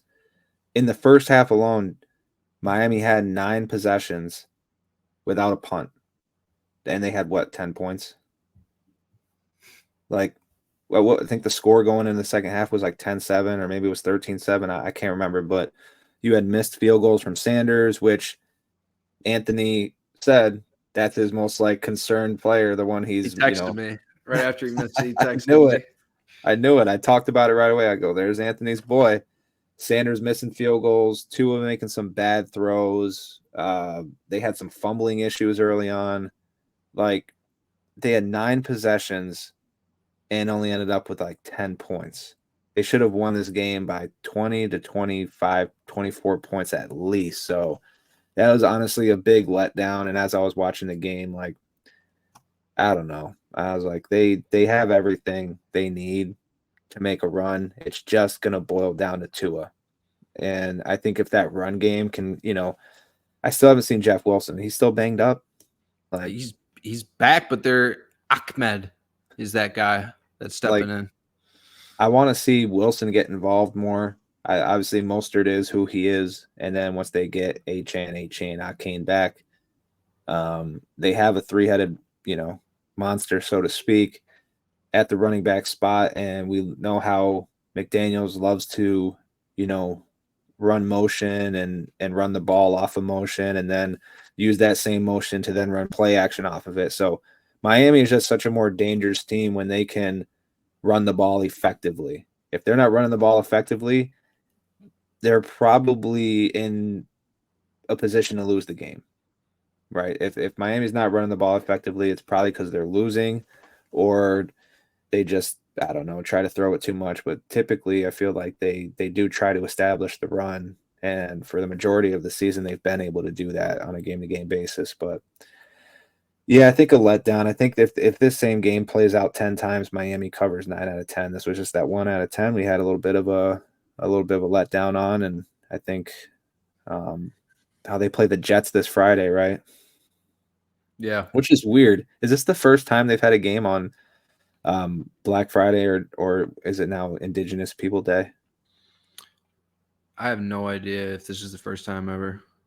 Yeah, I don't know. I heard about it. It's the only game. So we have the 3 games Thursday, we have the game Friday, then we have football on Sunday and Monday. So it is an elite weekend. We get football 4 out of the next 5 days. So can't complain about that, but can complain about the Dolphins' execution in the first half of that game. But yeah, like you said, though, Ramsey is a huge boost to that defense, and I think we can start to expect more from their defense moving forward for sure. Yeah, a couple of things I forgot to mention. Dolphins fumbled right before the first half ended. That set the Raiders up with a field goal, so that hurt us. And then to open up the second half, Tua throws a pick, and their next drive was that Sanders missed field goal. So There's just a lot of opportunities missed. And like you said, if they play 10 times, it's probably different, 9 out of the 10. But we got that one. On. Yeah. Let's move on to Arizona Cardinals, Houston Texans. Houston Texans escape with a 21-16 win. But this was a big juicy bet that covered. Arizona Cardinals +6 by your boys. Kyler threw a beautiful deep ball early in that game to Rondale Moore for a touchdown. Just unbelievable throw. And it's like, love that. Right in the pocket, just put it right on him. And I was like, okay, this is fun. This is fun having Kyler Murray back. The Texans, though, realistically could have blown Arizona out, but Stroud turned the ball over 3 times in the red zone. And hey, he's a rookie. We've been praising him the last few weeks, and he's put up godly numbers. And he had 259 yards in the first half Sunday. So it's like he was continuing to do that. But in the second half, those turnovers just were killing them in the red zone. And they just kept letting Arizona linger and linger and linger. Couldn't finish them off, but I feel like Houston outplayed them. And Devin Singletary, dude, he looks like a different running back than what we saw in Buffalo right now. This guy is going off right now. That offense that might be, we're talking like top 3 most explosive offense in the league right now with what they're getting going in the run game, and then what you got with Stroud and those weapons. It's fun to watch in Houston. Like we said, they're playing the Jags next, so what a game that's going to be. Derek Stingley had a big interception in this game. What else do I got? Okay, so one thing I wanted to talk about was the Cardinals had 3 red zone possessions, later in that game, and they elected to go for it on all 3 times. All 3 times they didn't get it.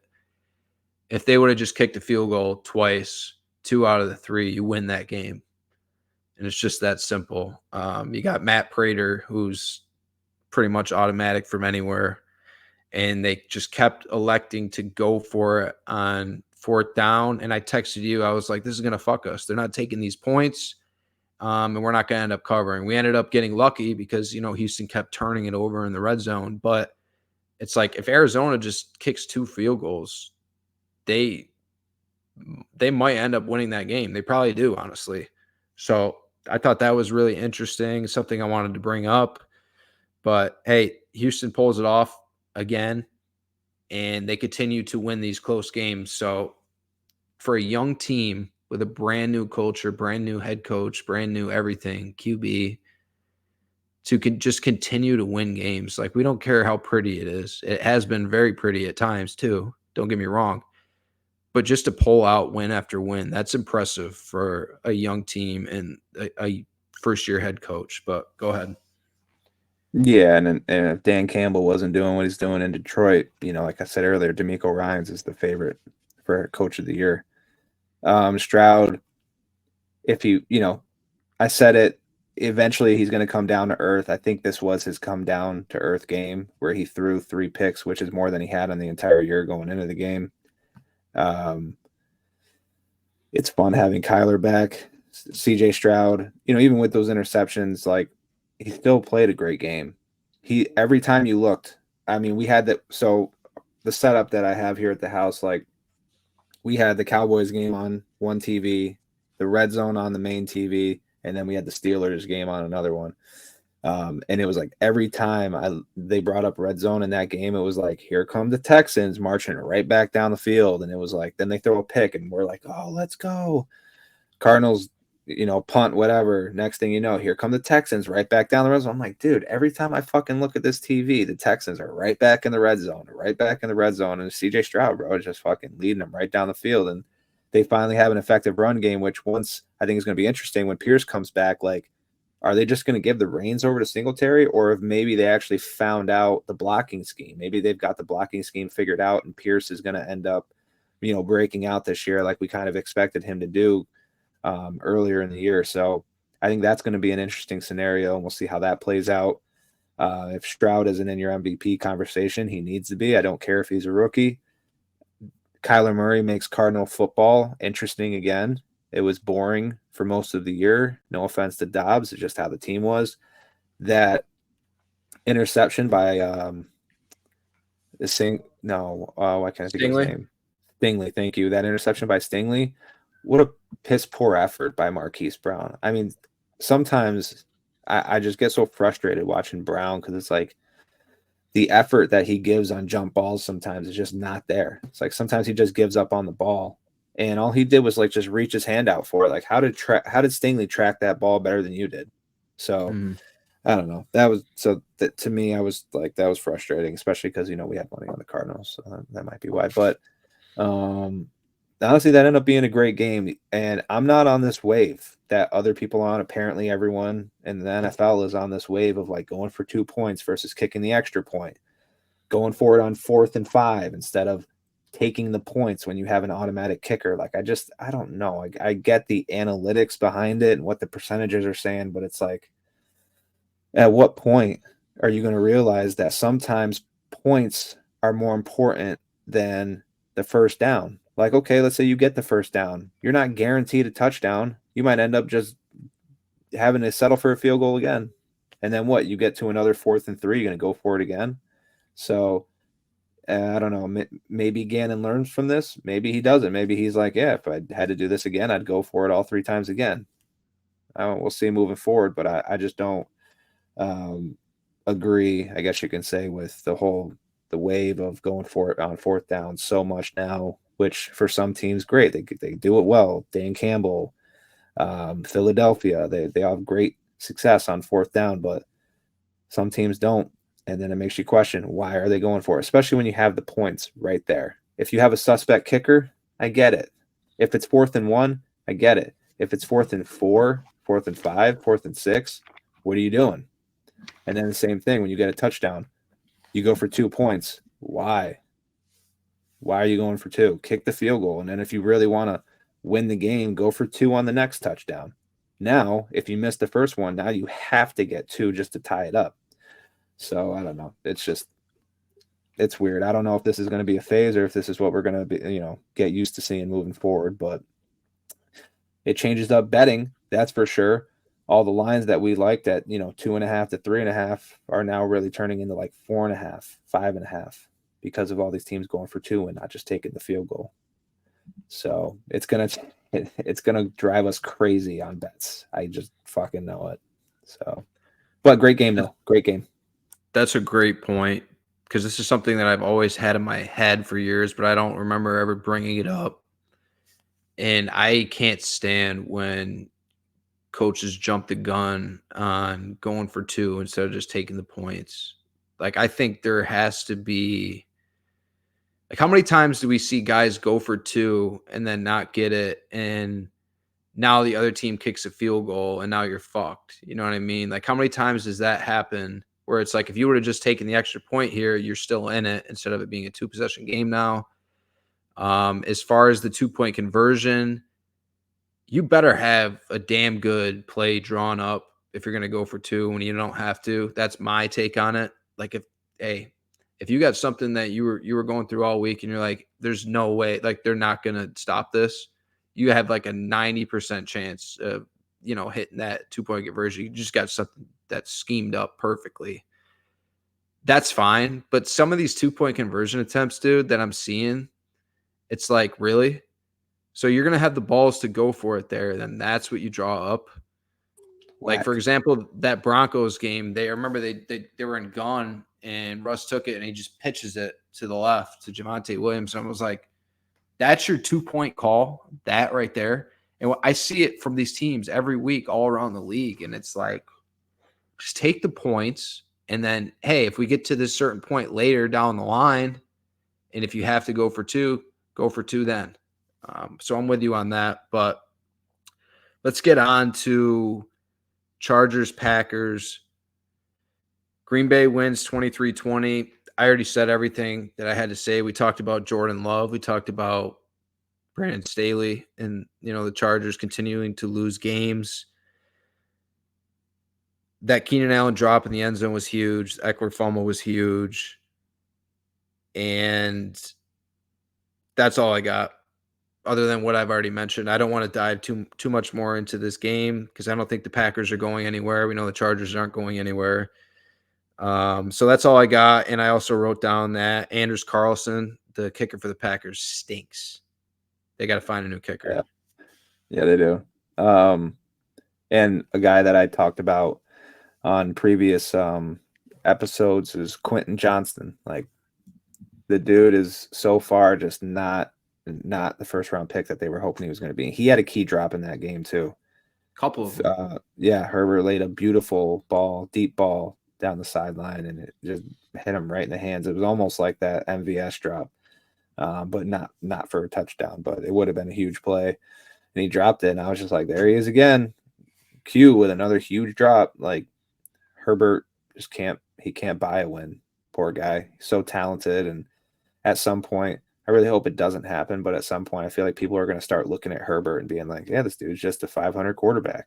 You know what I mean? It's like, nah, I mean, I get it. Like, yeah, he had that playoff game. They were up on, was it Jacksonville? I think they were up. Yeah, what was the halftime score? Like 28-3? Yeah. 27-0, I think at one point it was. Oh, I didn't even mention that in my rant. I don't know. He wouldn't have gotten on the plane back to LA if I'm running that team and you give that up. Like, you're not getting on the plane with us. You're done. Exactly. So it was just like, yeah, I don't know, flashbacks, I guess. But either way, Herbert deserves better. He's a great talent. And the Chiefs. It's going to be interesting. I know the Chiefs have the most drops this year, but the Chargers have to be a close second, or at least in the top 3 or top 5, because Keenan Allen with the drops yesterday, Quentin Johnson with the drops all year, Mike Williams being out. I think that's kind of that's been hurting them a little bit. I think Mike Williams was a real Josh solid Palmer receiver. too. Yeah, Josh Palmer. So they're doing what they can offensively, but Eckler's disappeared.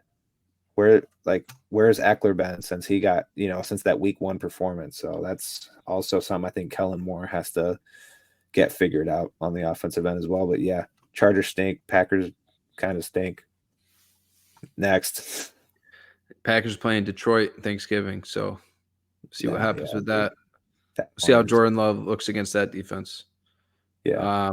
Let's go on to the Buffalo Bills defeating the New York Jets 32-6. Jets bench Zach Wilson today. Thank the Lord we don't have to watch that anymore.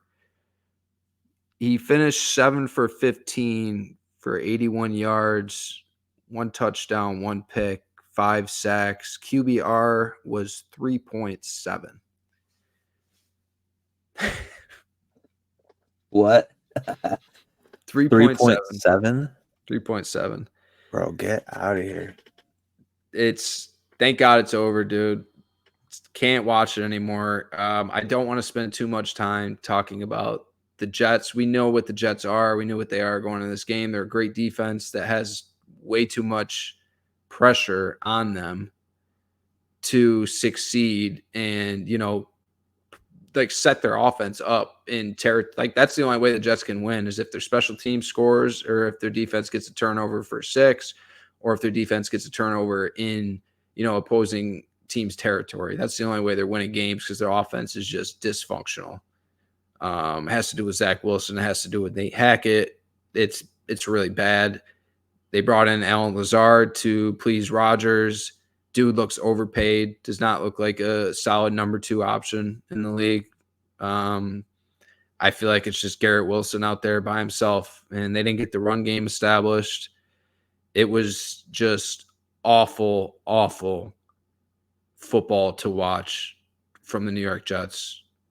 But I want to talk about the Bills. They started out that game with their fullback, Reggie Gillum, made a huge hit on that opening kickoff, forcing a fumble. Bills ended up just getting a field goal, but that really set the tempo for the game, in my opinion, was that hit. Great hit. Something I wrote down early, and it just continued as the game went on, and that was Josh Allen was not forcing anything. He was not forcing anything downfield. He was taking what the defense gave him. And I thought their offense looked so good.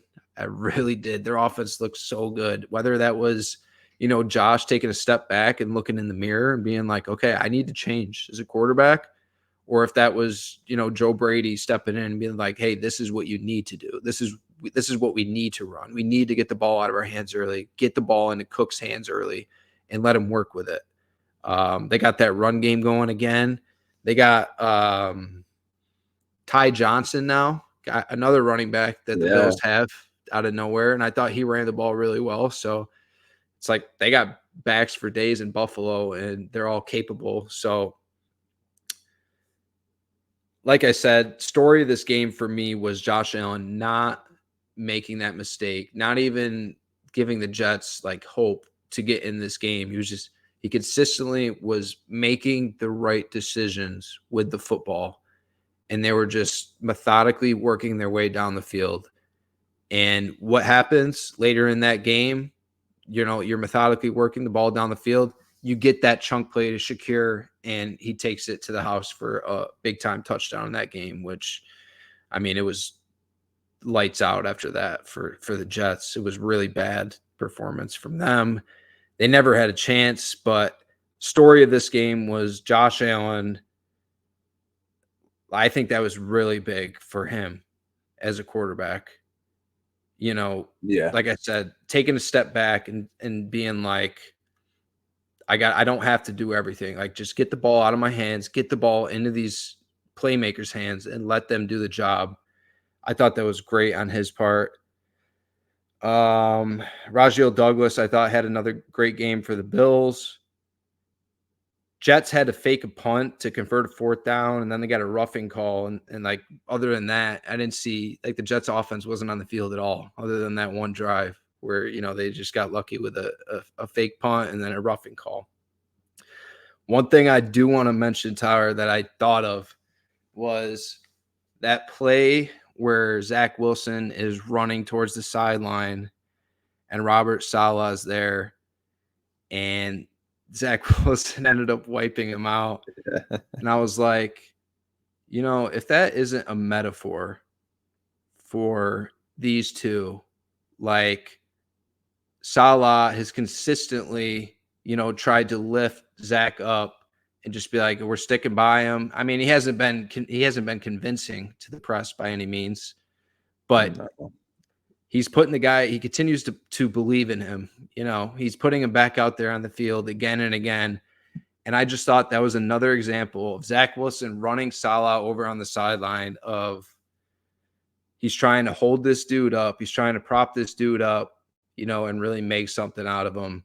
And what happens in the end is Zach Wilson takes him down with him. And I thought that was just the perfect metaphor of a play for that. But go ahead. Yeah, no, not much. I don't think there's much else to really talk about in this one other than, Zach Wilson stinks. He's going to be one of the bigger busts of the NFL draft, especially in recent memory. Big step forward for the Bills offense. They really needed this one. We talked about it before. If they wanted any glimmer of hope to reach the playoffs, they absolutely needed this one. So that was good. It was good to see Josh Allen not look bad against the Jets. On the Jets side, like, I think maybe Hackett needs to start doing some searching as well. I know Wilson stinks, but like, you gotta do something too. Like, this isn't just all on Zach Wilson. You're the offensive coordinator. Those first few games that they had where people were like, holy shit, wow, Zach Wilson might actually have turned the corner. No, he didn't. Teams just finally got a couple games of tape with him in this offense, and then it was over from there. But we'll see. It's your boy, Brett Rippon. So I think he's Tim Boyle, I believe. Is it Boyle? Oh, it's one of those two. Well, I mean, yeah, it's one of those two. Either way, it's Rippon not good. was on the Seahawks last I knew. Oh, yeah. Why did I think it was Rippon then? They have Tim Boyle and Simeon, Trevor Simeon. Simeon, that's who it is. I think Simeon's going to start, but could be. Either way, they should have traded for Dobbs. They should have been the team that traded for Dobbs. Instead of putting all their eggs in the Zach Wilson basket once again, they should have made the trade for Dobbs. the Vikings gave up a 7th-round pick. If you're the Jets, with the team you have now, you're telling me they wouldn't have gave up a 6th or a 7th for Dobbs? They were that confident that Wilson was just as good and could, I don't know. So either way, I still think that a possible move for the Jets is to go after Justin Fields. So, I know Rodgers is going to obviously try to make a comeback. I don't know how many years he has left, but I think the Jets can make a move for Fields. It could be bad, but it could be good. So we'll see on that one. But yeah, Jets have no hope, and we'll see how the Bills do. I think they play the Eagles this weekend, so that's going to be a huge game. Huge game. A lot of activity up here in upstate New York for this Bills-Eagles games. The amount of Eagles fans and Bills fans that we have here. So it's going to be a big one for sure. Yep. All right, let's get on to the San Francisco 49ers, continuing to roll. They beat the Tampa Bay Buccaneers 27-14 at home, moved to 7-3. Shocker. 49ers opened up right away, go down the field, score a touchdown. Folks, if you're doing anytime touchdown parlays, please do David Montgomery and Christian McCaffrey. Easy because money. it's money in the bank. Money in the bank. David Montgomery, Christian McCaffrey. Pair them up. Anytime touchdown. You're welcome. Other than that, Fred Warner forced a Baker fumble in open field. Great play, I thought, by him. That put the 49ers up 10-0 eventually. Later in that game, though, that Tampa Bay defense, they were starting to get exposed.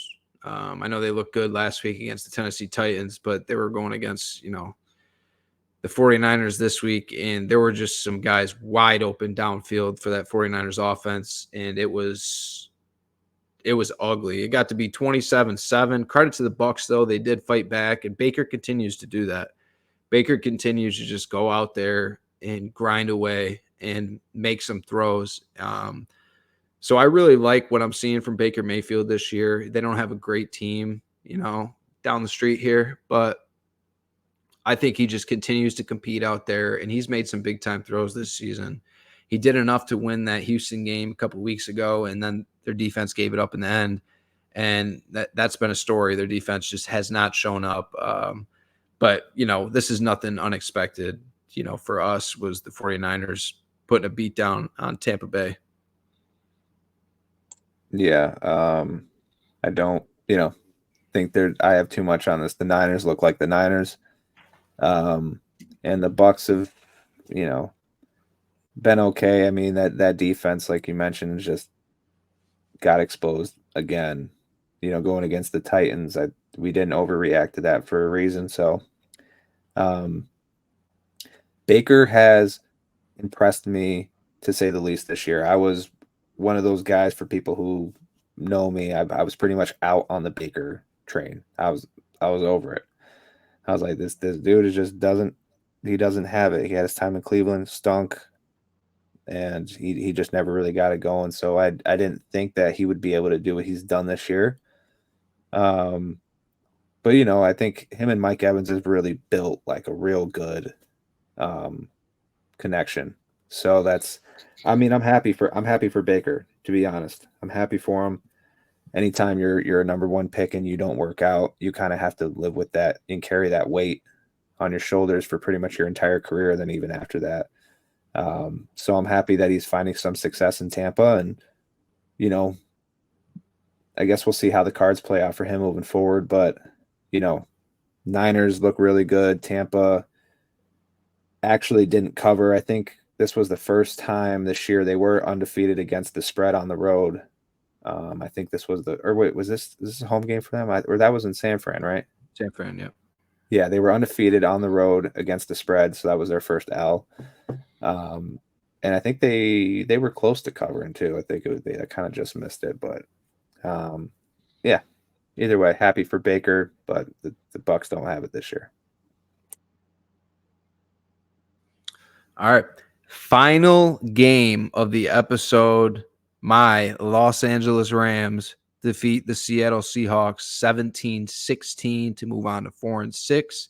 This was a big, juicy bet hit. Rams money line, pulled it out in the end. It was quite the sweat, but I got a lot on this game, Tyler. I'm going to dive into it the best I can. Going through these notes, I thought Geno looked sharp early in that game, particularly the first drive. Rams weren't getting much pressure on him at all. Throw a quick slant to DK Metcalf for a touchdown to put them up. Rams got a DPI call on their possession after that to put them down the field. We go for it, 4th and goal, and we get stuffed.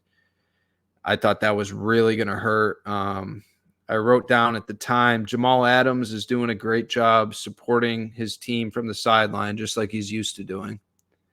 So that was something I had written down there. I thought Jackson Smith-Njigba continued to play well for Seattle, coming up in some spots. He had a really nice jump ball catch for them on a 3rd down. I thought that was big.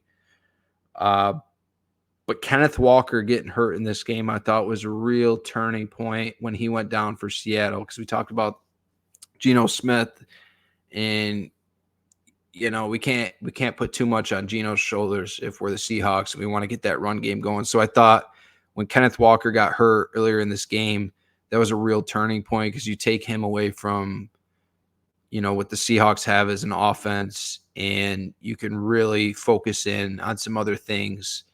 And that was big. That was a big turning point in the game to me that I didn't want to forget to mention. Seahawks did go up 10-0 on us early, and the Rams offense did not look great early in that game. It didn't look good until that drive before halftime, where we get that score to Puka, and that was just huge for the momentum in this game to be able to score right there. Cooper Kupp ends up getting hurt. For them to pull this game out with Cooper Kupp going down, that was gutsy from the Rams, in my opinion, and for the defense to just continue to keep their team in it. There were so many times in this game where our offense, like Stafford, would make a bad throw, or we'd have a penalty or a sack to put us back, and then we have to punt, and we're putting it on our defense, and our defense just continued to come up big in that second half for us, just giving us a chance to, go on and win this game. I wrote down the Rams have no run game at all, completely failed to establish the run game. Royce Freeman got going late, but it's like Darrell Henderson, dude, had 6 carries for 1 yard. He's supposed to be our RB1 right now, and he did not have it. So thank God Royce Freeman came in and did what he did, or else I don't think we win this game too. But Stafford, not his best game, but when we needed him most, he showed up. And going back to that defense, Aaron Donald absolutely popped Geno Smith late in that 4th quarter, just absolutely popped him. Geno ended up hurting his shoulder, but it was a great rush, great hit, and it was legal. So that took Geno out for a drive. He ends up coming in the game late after Drew Lock throws an interception to Darian Kendrick that allowed us to go down the field.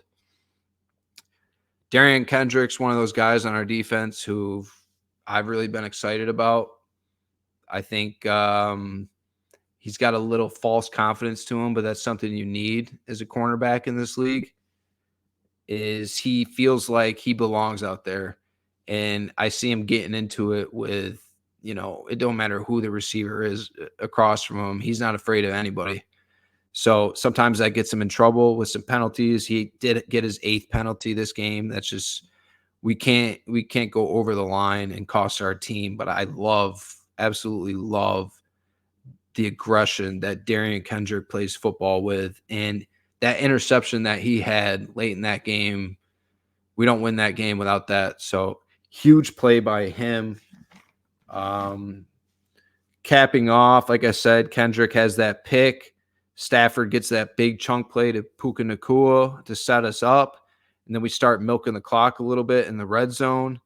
Kind of a questionable call. We called a quick slant when we could have continued to run the ball. It ended up being incomplete, so it saved Seattle from using the timeout. And then ultimately, Geno gets the ball back, makes a couple really nice throws, and I know he's hurting. He made a couple really nice throws. The second one was to DK, and that really set him up. I thought the game was over because, my opinion, Jason Myers is automatic. I always see that dude just nailing every field goal he kicks from anywhere. I think it was a 55-yard field goal that he had. We called the timeout to ice him, and then he missed it badly, right? And Rams win. We win our big juicy bet, and all is good in the world. We beat the Seattle Seahawks again. Sweep, sweep, sweep. Yeah, that was huge. We needed that to break even on the day because our four BJBs. I threw them up on the BJBBB, and it was the Steelers plus whatever you could get them at. Basically, it was anywhere from 1.5 to 2.5. And then that was an unfortunate miss. We know about that. The Dolphins minus 12.5, unfortunate miss. We know about that. And then we hit on the Cardinals. We hit on the Rams. So we're able to break even on those BJBs. But yeah, Myers made 15 straight field goals going into that kick. So that snapped the streak. And I think Geno's okay going into the next game. I mean, you covered everything. I don't really have much on that one. Honestly, when we got to those 4:00 games after I ate food, I was pretty drunk and didn't have a very big attention span at that time. So I was in and out. I'm dozing. I'm like, So yeah, that's why I don't really have much on the Jets game, this game. But I recovered and resurrected for the night. Not that anybody cares. That doesn't matter at all. But yeah, I think it was huge for the Rams to get the win. I think we talk about it time and time again. They have the opportunity to play spoiler a lot, especially down the stretch. Hopefully Cooper Kupp's okay. I need him for this playoff push. I need him and Stafford in fantasy for this playoff push. So I think it was a low ankle sprain. He needs to wrap that thing up, ice that shit, heat, whatever you need, buddy. Get it done. I need you. So, yeah, I mean, that's it. Big win for the Rams. Big win for our BJBs. Did we want to quickly touch on these 3 games coming up on Thanksgiving? Yeah, if you want to, go ahead. Yeah, I'll just run through it quick. Just run through some statistics I saw and heard. Like, once again, these primetime unders is gonna be. It's gonna be. Oh shit! I should have waited on that Dallas game. It's probably gonna be the move. Dallas is minus 11 right now. I told you that stat. Dak's 1-4 against the spread on Thanksgiving. Commanders play to their competition. They usually play to the level of the competition. So I think that the Commanders at plus 11 right now, I'm just looking at DK. Plus 11 is probably the move for the Commanders. Over total points is at 49. You probably could go under there. I think I parlayed under. I was just like, fuck it. I'll just do under. If they hit, they hit. If they don't, whatever. There's going to be 3 money lines here. I think the safest play that's probably going to be hammered by the public is the 3-game parlay of straight up money line favorites. Lions are minus 7.5. The money line is minus 360. Cowboys money line is minus 625. And then the 49ers money line is minus 290. So there's going to be a lot of people pairing those 3 money lines up in a parlay, and you honestly have a really good shot to hit. I don't see Seattle beating the 49ers. I don't see Green Bay beating the Lions, especially because we don't see Goff had 2 bad games in a row, especially at home. So the other thing in this on Thanksgiving, favorites, especially big favorites, I think the statistic was by 6 or 7 or more, are like 24-1 straight up, and then almost just as good against the spread. So aside from that Commanders plus 11, essentially Thanksgiving, you're taking the favorites and probably the unders, because the unders continue to hit in primetime, and these are essentially primetime games. So that's basically all I have on these. I don't know if I touched on the Niners. They're minus 7. The total points is 43 for that, depending on if Geno can go or not. that line could move. Geno's probably going to play. I think he's probable, but we'll see. Short week, not a lot of rest. And then putting him back out there in harm's way against that 49ers defense just does not seem like the move. But you're definitely not going to throw what's his face? Their backup. Drew Lock. Yeah, you're not going to throw Drew Lock out there against that 49ers D on a short week either. So the Seattle Seahawks are handcuffed, honestly, going into that game. Yeah, that's really all on these three. There's not much to talk about other than playing the favorites and possibly the unders. Maybe do a money line parlay and see what you can win out of that. Sounds good. Well, that is our Week 11 recap and Thanksgiving preview. We want to thank y'all for listening. Don't forget to like and subscribe on our YouTube. Don't forget to follow us on Apple Podcasts and Spotify. Get at us on Instagram and Facebook. Make sure you tune in Saturday at noon on our YouTube for our live stream of Ohio State and Michigan. We will see you then. Goodbye. Peace.